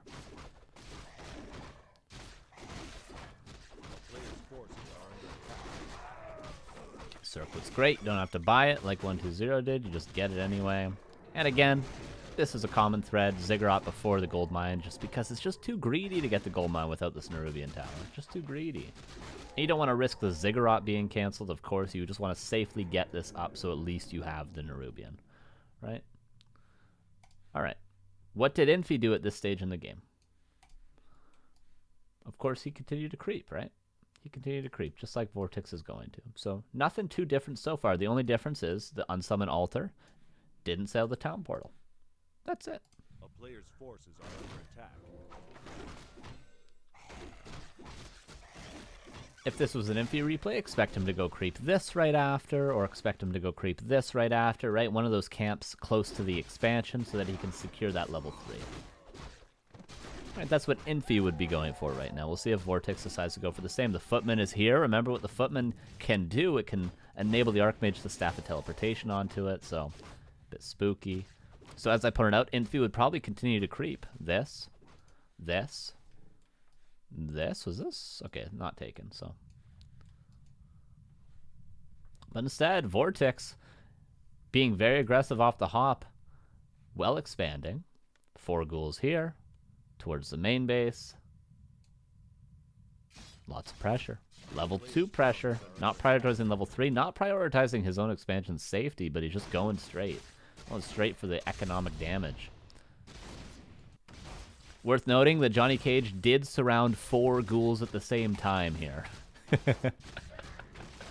He did surround 4 ghouls. Alright, moving on.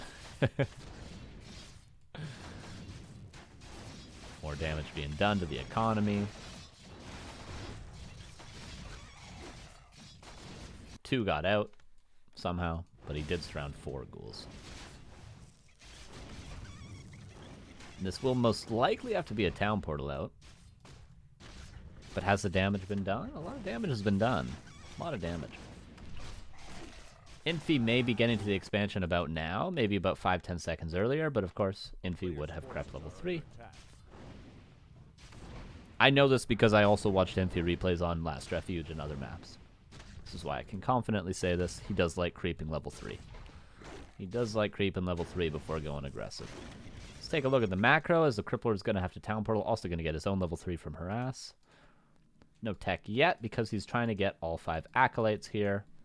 Where's the third? There's the third, so 2 more, and then there will be a tech. And the Footman continue to pressure these ghouls that were microed away from the expansion earlier. A player's forces are under attack. And there's the town portal. Town is under siege.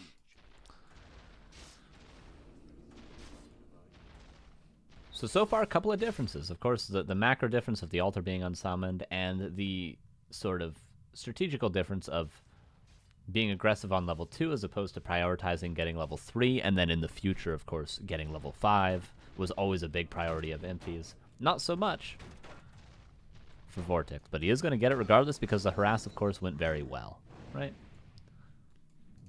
Nerubian up. Fully saturated. Tech should come in. There's a tech indeed. And will VortiX creep, or will he keep pressuring? Looks as though he's going to keep pressuring again. 3 ghouls to the expansion.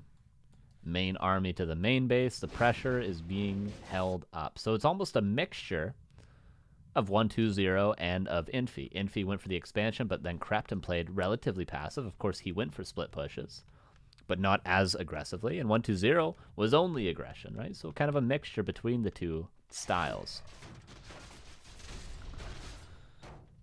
And that's, of course, why he keeps the town portal as well, so that he can use it for this sort of aggression earlier on, right? Ghouls are going to be pressured off, but the main base has not been so lucky. Look how aggressive he is. He's even going to the main base without a town portal, although he gets out of there because he realizes. But just so aggressive, so aggressive. The expansion's secured. second crypt coming up after the expansion's secured, and a graveyard. We saw these things from Infi as well. He went into Gargs, 6 or 7 of them off of this. We'll see if VortiX likes to go for Gargs as well. Are any of these flavors happy? Unfortunately, I could not find any Cryptlord happy replays against human, or at least not enough against the caliber of opponent I wanted him to be against. Couldn't find enough replays, unfortunately. Maybe in the future.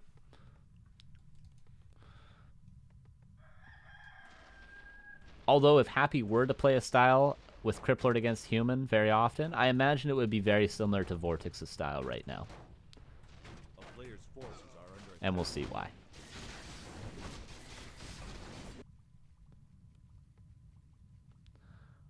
Why do players summon the second crypt at the expo instead of the main base? That's a good question. That's a good question. Well, it's always good just to have buildings at the expansion, right? As VortiX continues to creep, getting to level 4. He can't really get much done in the way of pressure. Now there's a Shredder, now there's towers, you know. And, of course, JohnnyCage is creeping very passively, so he can't get much more done. But, like, I think it's good just to build at least a couple of buildings here. Crypt is a great one because it has a lot of health. And if it gets canceled, it's not really the end of the world. As we see, he's not even producing anything off of it. So putting it here to buffer these Ziggurats is going to be great. Whereas if you put it in the main base is already pretty safe. At least, you know, in the way of protecting your Ziggurats, protecting the crucial buildings like the Slaughterhouse. You know, it's already pretty safe. So building it in the front... You know, it's just for a better, we call it Sim City. Yeah, block the towers in the chat, says someone. Yeah, it's like a lumber mill for human. Exactly, Tricksta. Exactly. And it's a very non-committal building to do it with, because as I said, it's not that important. If it dies, you have another one. If it gets canceled, he didn't even produce off of it for almost 30 seconds. And here's another difference between Infi. No Gargs, just Fiends. 2 Crypts, just the same, but Fiends instead. And then we're also going to see Tier 3 tech right away. Death Knight right away.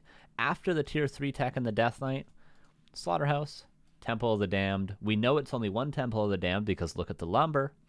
Infi didn't have the lumber right away, so he only built 1, but VortiX has the lumber. He's about to have the gold. He could put down 2 if he wanted to go for 2 temples.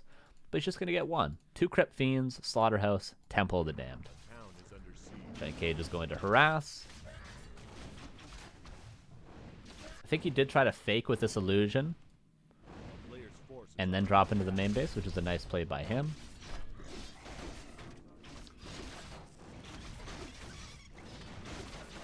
Acolyte's being pressured. This is all great by JohnnyCage. He's buying a lot of time. The Death Knight comes out.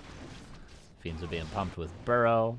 And Web also being researched. Of course, to deal with the Zeppelin. He would have loved VortiX to not have to get Web that early, but he's got to deal with the Zeppelin, right? He doesn't have Gargs. He doesn't even have a Lich to attack up, so... Yeah, the aura is, of course, great, says someone in the chat, and this, yeah, very crucial. The items are going to be very good for VortiX this game. They're going to be very good. Banshee, Adept, Statue. Of course, he's not building Banshees quite yet because he'd have to break Upkeep, and he wants to get a second statue, I imagine, before breaking Upkeep. So if he built a Banshee, he wouldn't be able to get that second statue, or else he'd be above 50 supply. And, of course, ideally, you'd love to break Upkeep when you hit Tier 3 so you can get your Lich and get all your stuff ready to go. Zeppelin drop at the expansion again.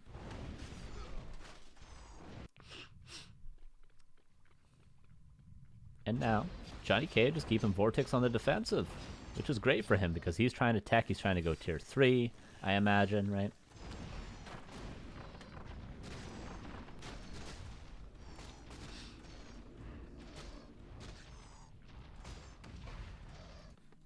Yeah, just Banshee, Statue, Fiends.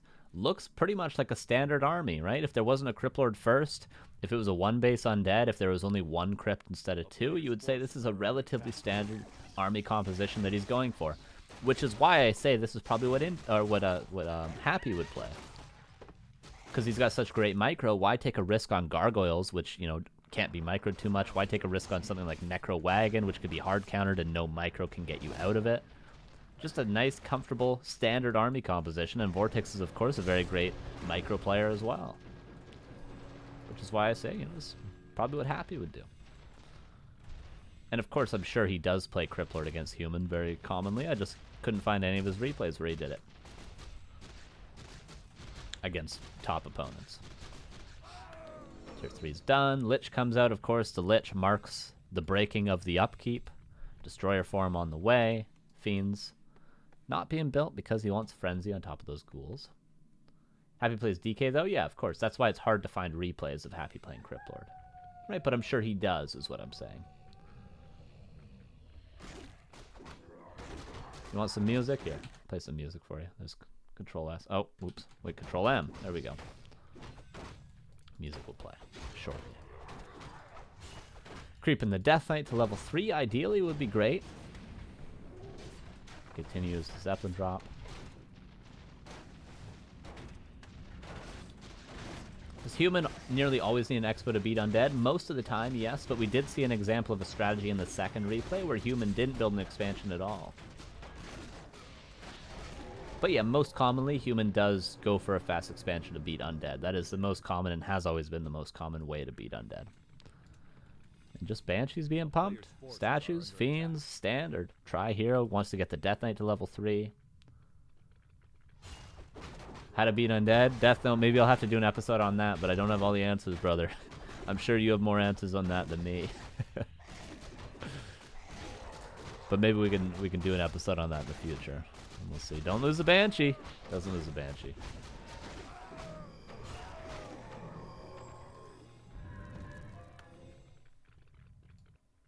A player's forces are under Ghouls attack. being pushed.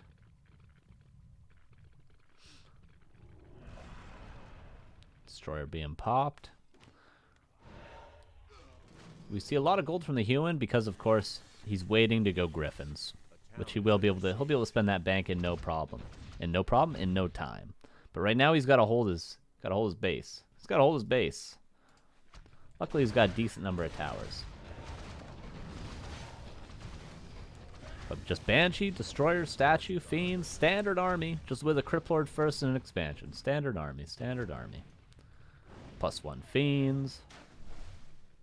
The ghouls are pretty much just fodder to make little bits of plays with, because of course against the griffins they're not going to do anything, so the ghouls are just, of course, to mine lumber, but also just to do little cutesy things, maybe run-bys into the main, but at this point there's too many towers to do so. So they're kind of just fodder.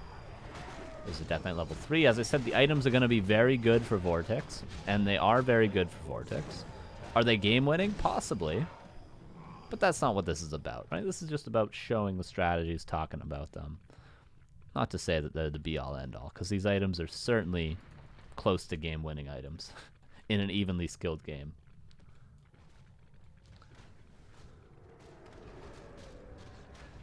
Yeah, the Banshees are great for the anti-magic shell. It just so happens that JohnnyCage is going for Griffins, but they're also just good for Curse against Knights.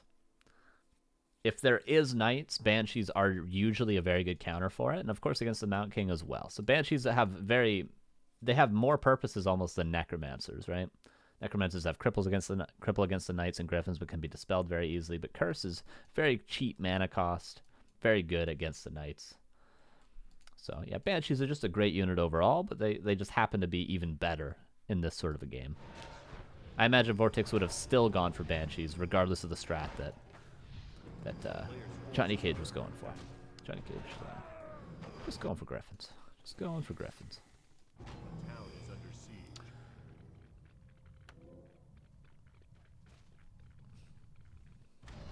Harass into the expansion because JohnnyCage wants more time because, of course, he's trying to build some Griffins. He's trying to build some Griffins. He spent that bank, so there's no lacking macro for the Cage Man. Yeah, VortiX with a very nice, comfy, standard army. He finally got his level 5 Cryptlord. Took him a while, but he got it. Got his level 3 DK. Took him a while, but he got it. Just a very nice army. Just a very standard, simple army. Not overcommitting to anything that could be countered easily. Just playing straight up. I can't play music on stream, bro, or we get banned. Can't play DMCA music.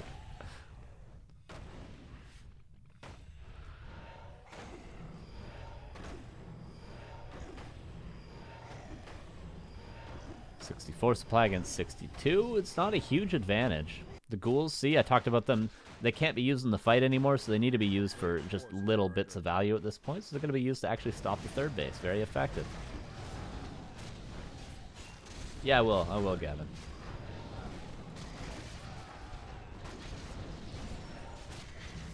Alright, destroyers, griffins. JohnnyCage fighting pretty well. Scroll the Beast is going to help out quite a bit as well, but yeah, just a nice clean army. He's got the Banshees to deal with the griffins. He's got the web from the fiends. His heroes are very safe. He's got a destroyer to save the statue. Just very, very standard. Very standard.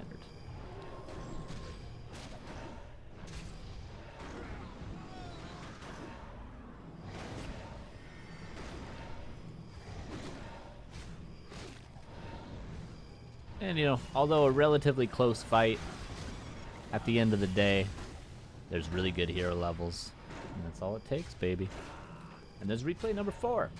And our 5th replay is also going to be VortiX, but we're just going to show him spice it up a little bit. We're going to show him take... So that was like a very standard strategy, right? So if we were to do some notes here, I would just say very standard. Right, the army composition was standard. The aggression was very standard. You know, the sort of split push early, trying to do damage on level 2, right? Not prioritizing his own levels, but trying to kill peasants on the side of JohnnyCage. Right, just very, very standard. Just with the, you know, just with the Cryptlord and an expansion. Right, very straight up, which is also a possibility. You don't have to just go Necromancer Gargoyle into 6 Frostworms with Alchemist third or anything like that. Triple Orb. You can just play straight up with Cryptlord too. Just like you would with DK, you just go for an expansion though. And then you just build a Cryptlord. Straight up. And that's what we saw from 120 as well. He played as though he had a Death Knight. Right? But he did it with Philbot Fiends and a Cryptlord. Kind of cool. But now we're going to see VortiX spice it up. He's going to do a little bit of an adjustment on the build that we saw from Infi, and this is actually a very nice build order. I wasn't going to show this replay originally, but I just want to show how refined this is. How refined this is from VortiX. This is a beautiful, beautiful game from him. So this is going to be our final replay of the day. This will be VortiX against ThorZaiN on Last Refuge. And just a nice game. Just a nice game of VortiX. A nice build order, very clean. He was very much not under pressure this game, so we just got to see the whole build come to fruition, but this is a nice game from VortiX for our last replay of the day. And, you know, it's not totally unique to what we've seen today, because we, of course, saw Infi play a similar build in our first replay, but still, it's just, it's good. It's good. All right, so here's our final replay of the day. Here we go. And then we'll take some questions from you guys after this final replay. All right, we're loading in. We'll do this. That's good. All right, here we go. All right, replay number 5. Here in the bottom left is VortiX. Last Refuge again. Looks like a very similar build order that we saw, right? Similar base build as well. Similar spawn even. And in the top right, even a similar color for our human opponent. But it is, of course, ThorZaiN. What a guy. Love this guy. ThorZaiN. What a legend. This is a gosh darn fine replay, of course. Yeah, ThorZaiN is going to be on the unfortunate side of this strategy from VortiX, but he's going to try his best. But it's just such a good game from VortiX. So let's check out what happens. Let's see what's different now from himself from the last game, right? The last game where he went for Fiends, Banshees, Statues, Destroyers, all standard stuff, lots of aggression. Let's see what changes here. What's different here about this game compared to last? So far, it's the same. Even the base build is exactly the same. The Accolade is the same. We're going to see a second Ziggurat once the third Ghoul is produced. Monka wait. Monka wait.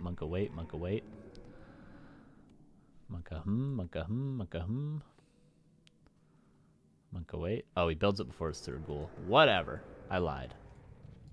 Before his third, not after his third. Okay? Whatever, guys. Acolyte gonna kill some critters, so he can creep his expansion. Cryptlord coming out. Micro Jordan. What a name. What a name. That's a great name in the chat. Ghoul's coming out. Acolyte scouting. Acolyte has killed a couple critters. Now it's going to get a scout, and then it's going to go back and it's going to build the Ziggurat. Lots of value to be gained on some maps with this Acolyte, and VortiX is going to get everything out of it. ThorZaiN going to creep up. Acolyte going to see all. He's just going to see the hero that comes out. So there's no Mountain King or Paladin Rifles, of course, is something worth scouting for against ThorZaiN. Not going to see any of that. No shenanigans. Same idea from VortiX. He's going straight for that expansion again. No green camp, no mucking about. Similar to what Infi did. Didn't creep a camp before the expansion if he's able to. Whereas on Concealed Hill, you know, Infi wasn't able to. But if he was on Last Refuge, Infi, you bet your bum. You bet your bum that he'd be creeping this expansion first. Right? And even, here's a slight adjustment. Here's a slight adjustment. Even not going for that Ziggurat, going for the gold mine right away is VortiX. Did he unsummon his altar? He did unsummon his altar again. Did he sell his town portal? He didn't sell his town portal again. But he didn't build the Ziggurat. So slight adjustment, going for an earlier expansion. As early as he possibly can get is what VortiX is going for. So slight adjustment from the last. Slight adjustment. Not too crazy. But if you were to be under a lot of pressure to say, you know, one base, level 3 Archmage harass, level 2 Archmage harass, it could be rough because the Ziggurat risks being canceled now. Because it's so late. As we see, it's still late, still late, still late. But ThorZaiN is going to creep level 3 himself. Yeah, unsummon the altar for a bit more lumber, a bit more gold, because you, of course, you only need it if your hero dies or to go from tier 2 to tier 3, so it's the most likely. You don't want to unsummon your shop or your crypt or your ziggurats or your, you know, your main base doesn't give you any lumber, so, and it also gives you supply, so it's really the only building that you can cut by unsummoning. Another adjustment from VortiX, last game, how cool is this? Last game he went for the immediate split push harass here. This game, he tries to creep up to level 3. VortiX doing a couple of different things. Although he's against the same race on the same map with the same spawn, doing the same opening build order, there's already two big differences. Faster expansion, more priority with a level 3 creep. Does this sound familiar to anyone? Does this sound familiar to another replay we've watched from another player today? Does this sound familiar? Woo! Incredible.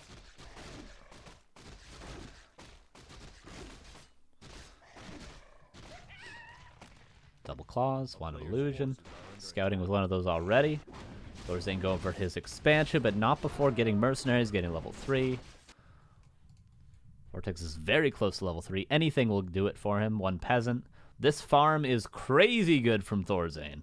So good. We see he was going for that sort of play a little bit later, but he's going for that split push while hitting the main. This farm just stopped that completely. What a good farm. Every human should do this farm against undead because it's so, like, that's so good. So much value. So much value.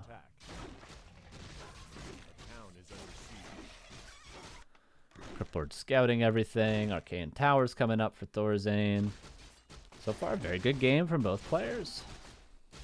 And VortiX goes back and creeps level 3. His expansion is very safe. This is the fastest he could be possibly mining from this expansion, short of creeping it without a hero.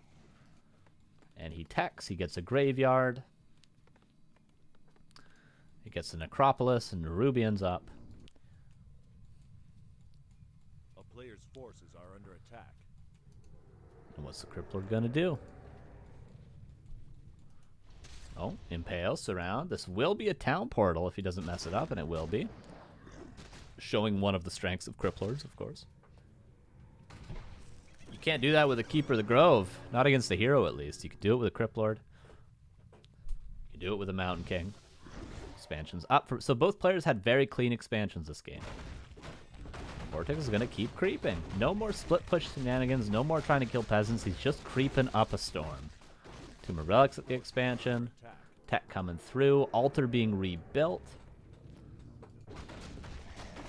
Mercenaries being picked up, because why not? Mercenaries are great. The only reason undeads normally don't get mercenaries is because they can't coil them, but you can't coil anything with a Cryptlord, so why not get them? They're good. Graveyard coming up. No second crypt yet. No second crypt. There's another big adjustment that he made from the last game of VortiX. And also an adjustment that he's made from Infi. Different from Infi. Infi went for 2 crypts, and of course he went for gargoyles. A lot of adjustments we're seeing being made from VortiX. Same map, same matchup, many different things he's doing. All with a purpose.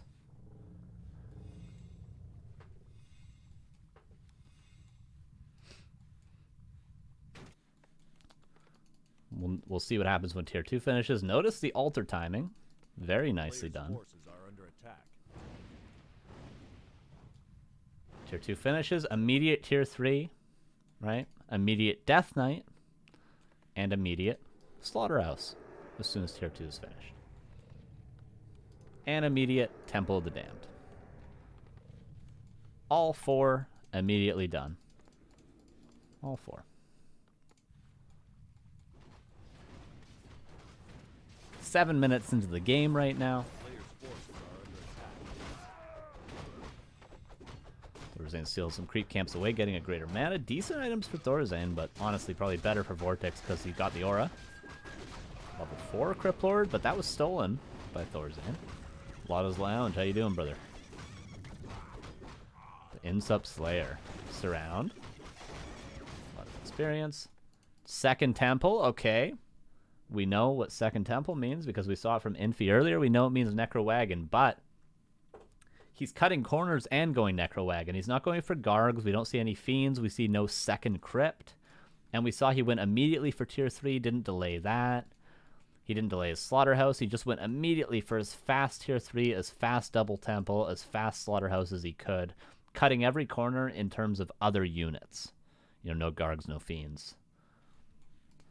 Note, he's also getting upgrades. What did we talk about earlier with Necro Wagon? What's so good about the upgrades? Well, because when you have skeletons, these upgrades, the 1 attack and the soon-to-be 1 armor, works on the skeletons, and it also works on the meat wagons. So it's the highest value upgrades you can possibly get in the game, as far as I know. I don't think there's a higher value 1-1, 2-2 you can get. It's crazy because every skeleton gets them, even if they get, as I said earlier, +1 damage, +1 armor, but that's on every single skeleton from the Necromancers. It's crazy good. It's crazy good. What if the meat wagon disappears? Unfortunate. Unfortunate. So upgrades are so good, and VortiX is aware of that. He's already getting 1-1 upgrades because he can afford it. Well going Tier 3, well getting the Slaughterhouse, Double Temple. Very refined so far from VortiX. Very quick tech. Big priority on creeping his Cryptlord. Big priority on getting that expansion up as early as possible. Big priority on not overusing his ghouls so he has enough lumber to get things like Necromancer Adept. 2-1 attack upgrades for the ghouls, the meat wagon, and the skeletons. Right? He's not overusing these. He's not overworking them. He's just mining with them so he has the lumber at all times. Because we saw Infi had a lot of lumber issues earlier, right? Because he overuses ghouls, but VortiX is not going to overuse them because he's trying to get a clean timing, which is something Infi wasn't worried about, was a clean timing. He was just worried about getting to the late game. Big adjustments. Same unit composition, minus the Gargs, big adjustments. Statue comes out. Adept, followed by Skeletal Mastery. Notice no one's getting Skeletal Longevity because against Priests, if that's what we're going to see, which we are at least seeing 1 Arcane Sanctum, 2 Arcane Sanctums, there's no longevity against Dispel, right? So what's the point? No need. No need. Just get these 2 upgrades. They're both very good, very essential.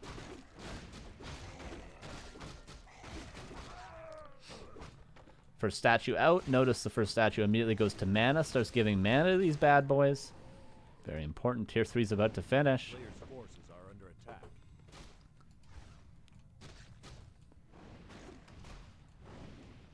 When Tier 3 finishes, you can get Master. He's getting Exhumed Corpse before his first meat wagon. He's going to be able to get his Lich. Wait, do you even need Tier 3 for Master upgrade on Necros anymore? I don't even remember. I think you do still, right? Maybe it's Skeletal Mastery you need Tier 3 for before, right? Mana Pot, Lich coming out, Exhumed Corpse, followed by the Meat Wagon. Already broken upkeep has VortiX. Getting Frenzy for these ghouls that have now done their job and getting him lots of upgrades and plenty of lumber throughout the game. ThorZaiN, although his expansion was up cleanly, he just hasn't really had the time to kick in yet. And look at this army, man. Meatwagon's coming out. The Master Training's done. The Lich is about to be out with Orb. TK's about to be level 2. Even a heal scroll, maybe. Heal scroll, there it is indeed. And look at this timing. This is 10 minutes. Infi, remember, on Concealed Hill, 15 minutes is when he was at Chaemiko's base. For VortiX, 10 minutes. 5 minutes shorter. 5 minutes earlier is this timing. Crazy. Crazy. But he's going. But he's going. How refined is this? How refined is this? Perfectly done. Everything's ready to go. He's got everything he needs. All his upgrades, 65 supply. Look at the gold. 100 gold left for VortiX. Everything is being spent. He needs to get his orb, which he has on his Cryptlord. He got the claws on the Lich. And here he comes. The Necros all have full mana. He's got his Exhumed Corpse Meatwagon. He's got his statue in the back. A second statue here forgotten about. Not the end of the world. Got his orb, his mana stone. He's about to get aura even. Everything is just kicking in at the same time for VortiX. And ThorZaiN is not ready. He's getting priests, but where is his damage? Where's his levels? He doesn't have Mountain King 3. He ain't ready for this. He ain't ready for this at all. Look at the timing. Look at it. Look at the timing. 11 minutes at his expansion with everything. 11 minutes. Could have even been maybe a little bit earlier. He crept one camp, but 11 minutes. Look at the timing. Do note, though, this is essentially ThorZaiN, as I pointed out at the beginning of the replay, hasn't really pressured VortiX too much this game. So it's not like he's going to be given this freedom all the time. But when given this amount of freedom, VortiX, look at the timing. What are you supposed to do? Look at the timing. Would you just look at it? Mountain King dead. 71 against 51 supply. Meatwagon in the back. More skeletons. Probably another Meatwagon on the way. No, just Necromancers on the way. Who needs more than one Meatwagon? Infi apparently, but not VortiX. DK might die. It doesn't even matter because look at the timing. Ghouls are still living. Look at it.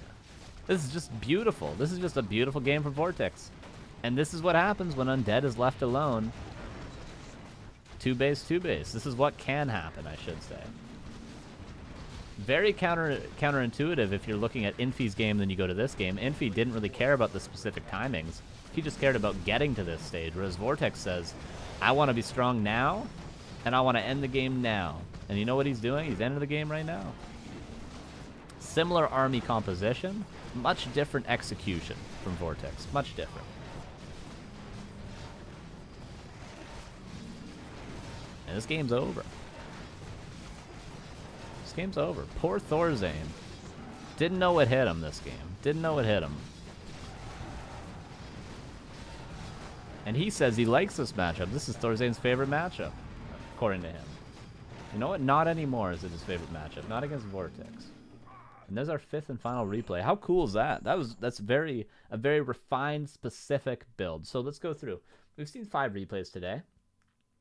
The second one was just to show the human, Fire Lord all-in sort of thing, just to show that was there. So let's ignore that. We saw VortiX sort of do 1 unique style and then 2 that was kind of a mixture of his and 120s. But, so we would essentially have 120s aggression, Infi's macro, and then VortiX's, let's say, timing-based play. Let's say that. 3 styles. 120 full aggro, never stop pushing, 1 base, Philbot Fiends, lots of pushing. Infi, patient, stayed passive, macroed up, took a fight way later, 15 minutes took a fight. Went Gargs first, gained map control, crept up to Cryptlord level 5, eventually slowly worked his way into a position where he could win a fight. Right? VortiX got his expansion up, macroed, hit a clean timing the first game with Banshees, Fiends, Destroyers, Triple Hero, was ready to go. Second game, even cleaner, 10 minutes, Necro Wagon, ready to push. Just very solid timing-based play from VortiX. How cool is that? Thanks, Lion. How cool is that? 3 flavors. Take your pick. How you like that? And of course, as I pointed out earlier, I'm sure every top undead player can play all three of these styles, can play every strategy we saw today perfectly well. These are just the replays I found. But if you're not a pro player, you're maybe a lower level player learning Cryptlord, you want to know some different strategies, there's at least 4 for you, if not 3, right? Try them out, test them out, see what you prefer, see what your favorite of the bunch is. Right, and it's very important, as we pointed out in the Loliot episode for Night Elf, Loliot's dynamic style against Orc, I believe that was episode 7, 8, 9, one of those. Having more strategies in your repertoire is good because it forces your opponent to react to multiple strategies at the same time, and it makes every individual strategy stronger on their own because your opponent is always thinking, what if he goes Necro Wagon? I got to be ready for that. Oh, what if he goes Gargs early? I got to be ready for that. Oh, what if he just plays straight up? I got to be ready for that. So having more than one strategy in your repertoire as an undead player or as any sort of a player makes everything else stronger. Which is why this is so cool to have multiple strategies. And then on top of this, you can just play Death Knight. Just play Death Knight against humans sometimes. Play Lich sometimes. Play Dreadlord sometimes. And this will make you a very strong player. Already you'll have 6, 7, 8 strategies against human. The human has to be ready for all of them. Oh, and by the way, Starshape, I'm sorry I missed your host earlier, but thank you for that. 52 viewers 1 hour ago. Appreciate you, man. Do anything you want. Soul Glider. Pretty cool. Pretty neat. Diversity is the magic word, yeah. Shouldn't Paladin actually counter undead units if you think about it? I do love me a good Paladin first against undead. I do love me that. I do love me. That'll get you 5 gifted subs if I'm watching your stream and you hit him with the Paladin. That'll get you 5 subs straight up. If I'm watching your stream, you're a human player, you're against undead, just hit him with the Pally first. Hit him with the Pally first. I love that. You remember any Pitlord strats from back in the day? Not too often. Not too often do we see Pitlord. All right, cool.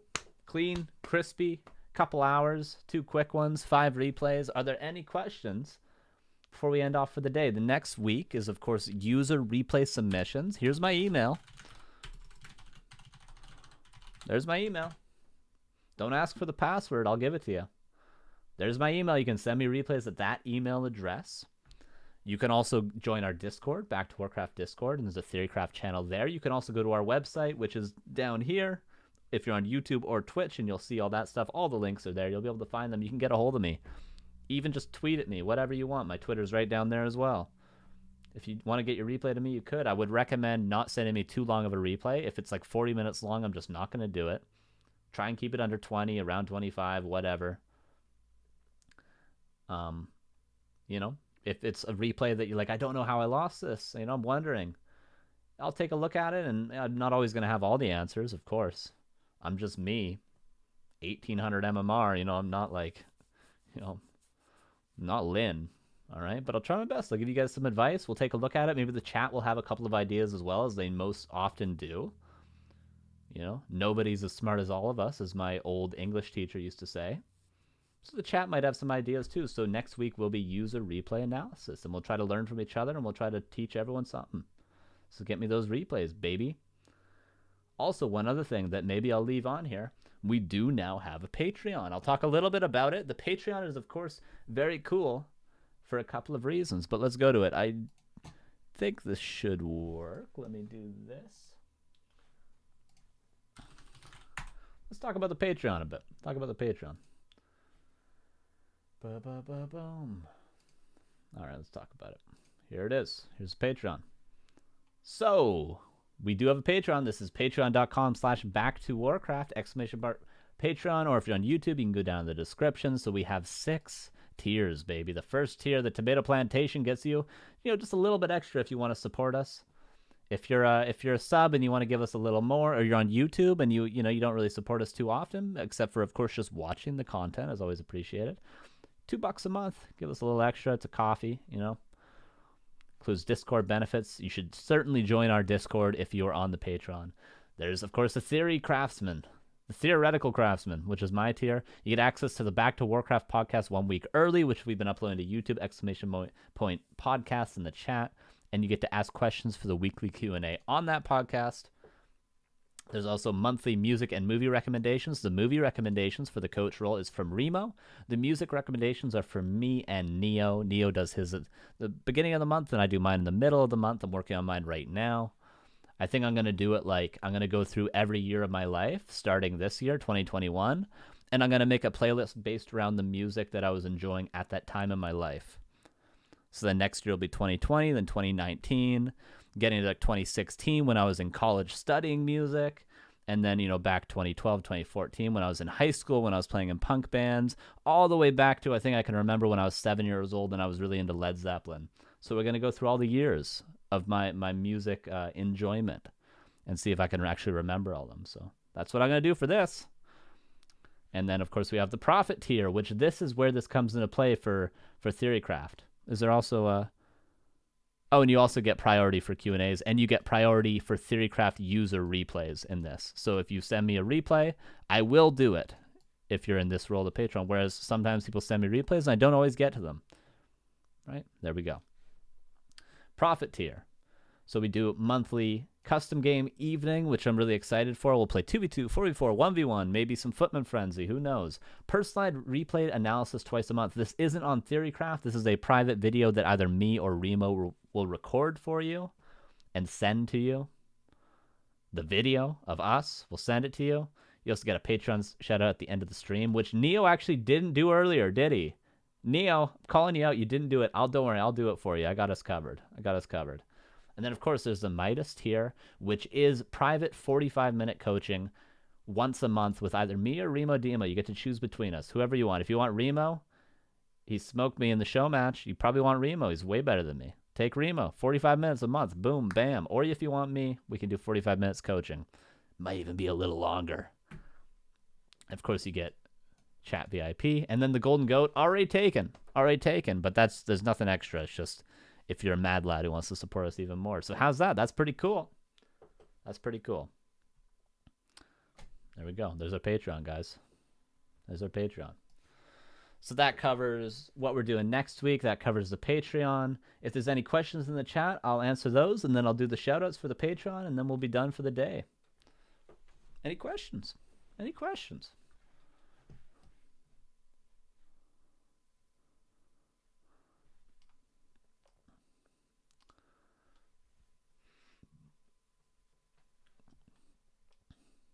Of course, the first question was, do you guys have a Patreon? Do you stream your gameplay sometimes? Yes, I do. Twitch.tv/Carson with 3 N's. Just like it's written down there. I do stream on occasion, not too often, but I was thinking about even doing so tonight after I get this uploaded, because I don't have to do anything tomorrow. I got Friday off. I have to have a plumber come and fix my bathroom. But other than that, I got the whole day off, so I might stream my gameplay. Yeah. And I don't remember Steph kick. I don't remember really any Pitlord strats. There was, of course, the strategy where human Orb of Fire used to give plus 10 damage. So a lot of human players were getting a Pitlord second and stacking it up with 6 orbs, so it would be plus 60 with cleave. Although that's kind of recent history. Are you guys casting over the weekend? Yeah, we got Dust League on Saturday and Sunday, and then I'm doing ESL Cup on Monday. Plenty of casts coming up. Will you TheoryCraft my tabletop Warhammer? Maybe. Let us see the hair in all of its glory. Oh, man, but my bathroom's been broken, so I haven't showered in a couple days, so it's a bit bad. Here, okay, just for you. It's a little knotted right now. There you go. How's that? See, it's a little messy right now. I gotta get my bathroom fixed. What do you guys want? My bathroom's broken. Broken for 2 days. Gotta get a plumber in here. My question is not related to, is actually a request. Oh, yeah, that was that. Okay. New house in the already bathroom broken. I know, bro. I ain't paying rent this month, all right? I ain't paying nothing this month. Van Helsing Pog. All right, guys. Well, that's it. Let me do the Patreon shoutouts. Let me first get the Patreon shoutouts. Let me find them. And then we'll end the stream.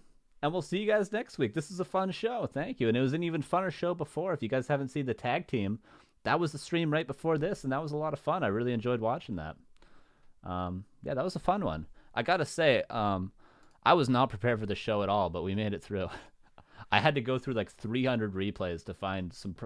And I was initially going to do like I had one idea and I went through like 50 replays trying to do that, and they just didn't work. And then I had another idea and I went through like 30 replays, didn't work. 30 more replays for a third idea, didn't work.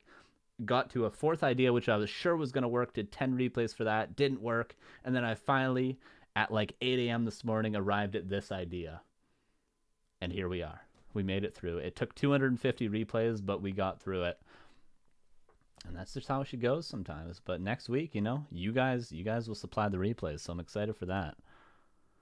All right, so big shout out to our Midas tier patrons, which is Scription, Toxie, Nem, Ivan, and the Midas shout out. Or that's the Midas shout out. And of course, the Golden Goat shout out to Kenobi Quakes. As always, a huge shout out to him, the €500 Golden Goat tier. Appreciate you guys. Thank you very much. All right, that's it. We'll see you next week. Cheers, guys. Have a good night. Peace out.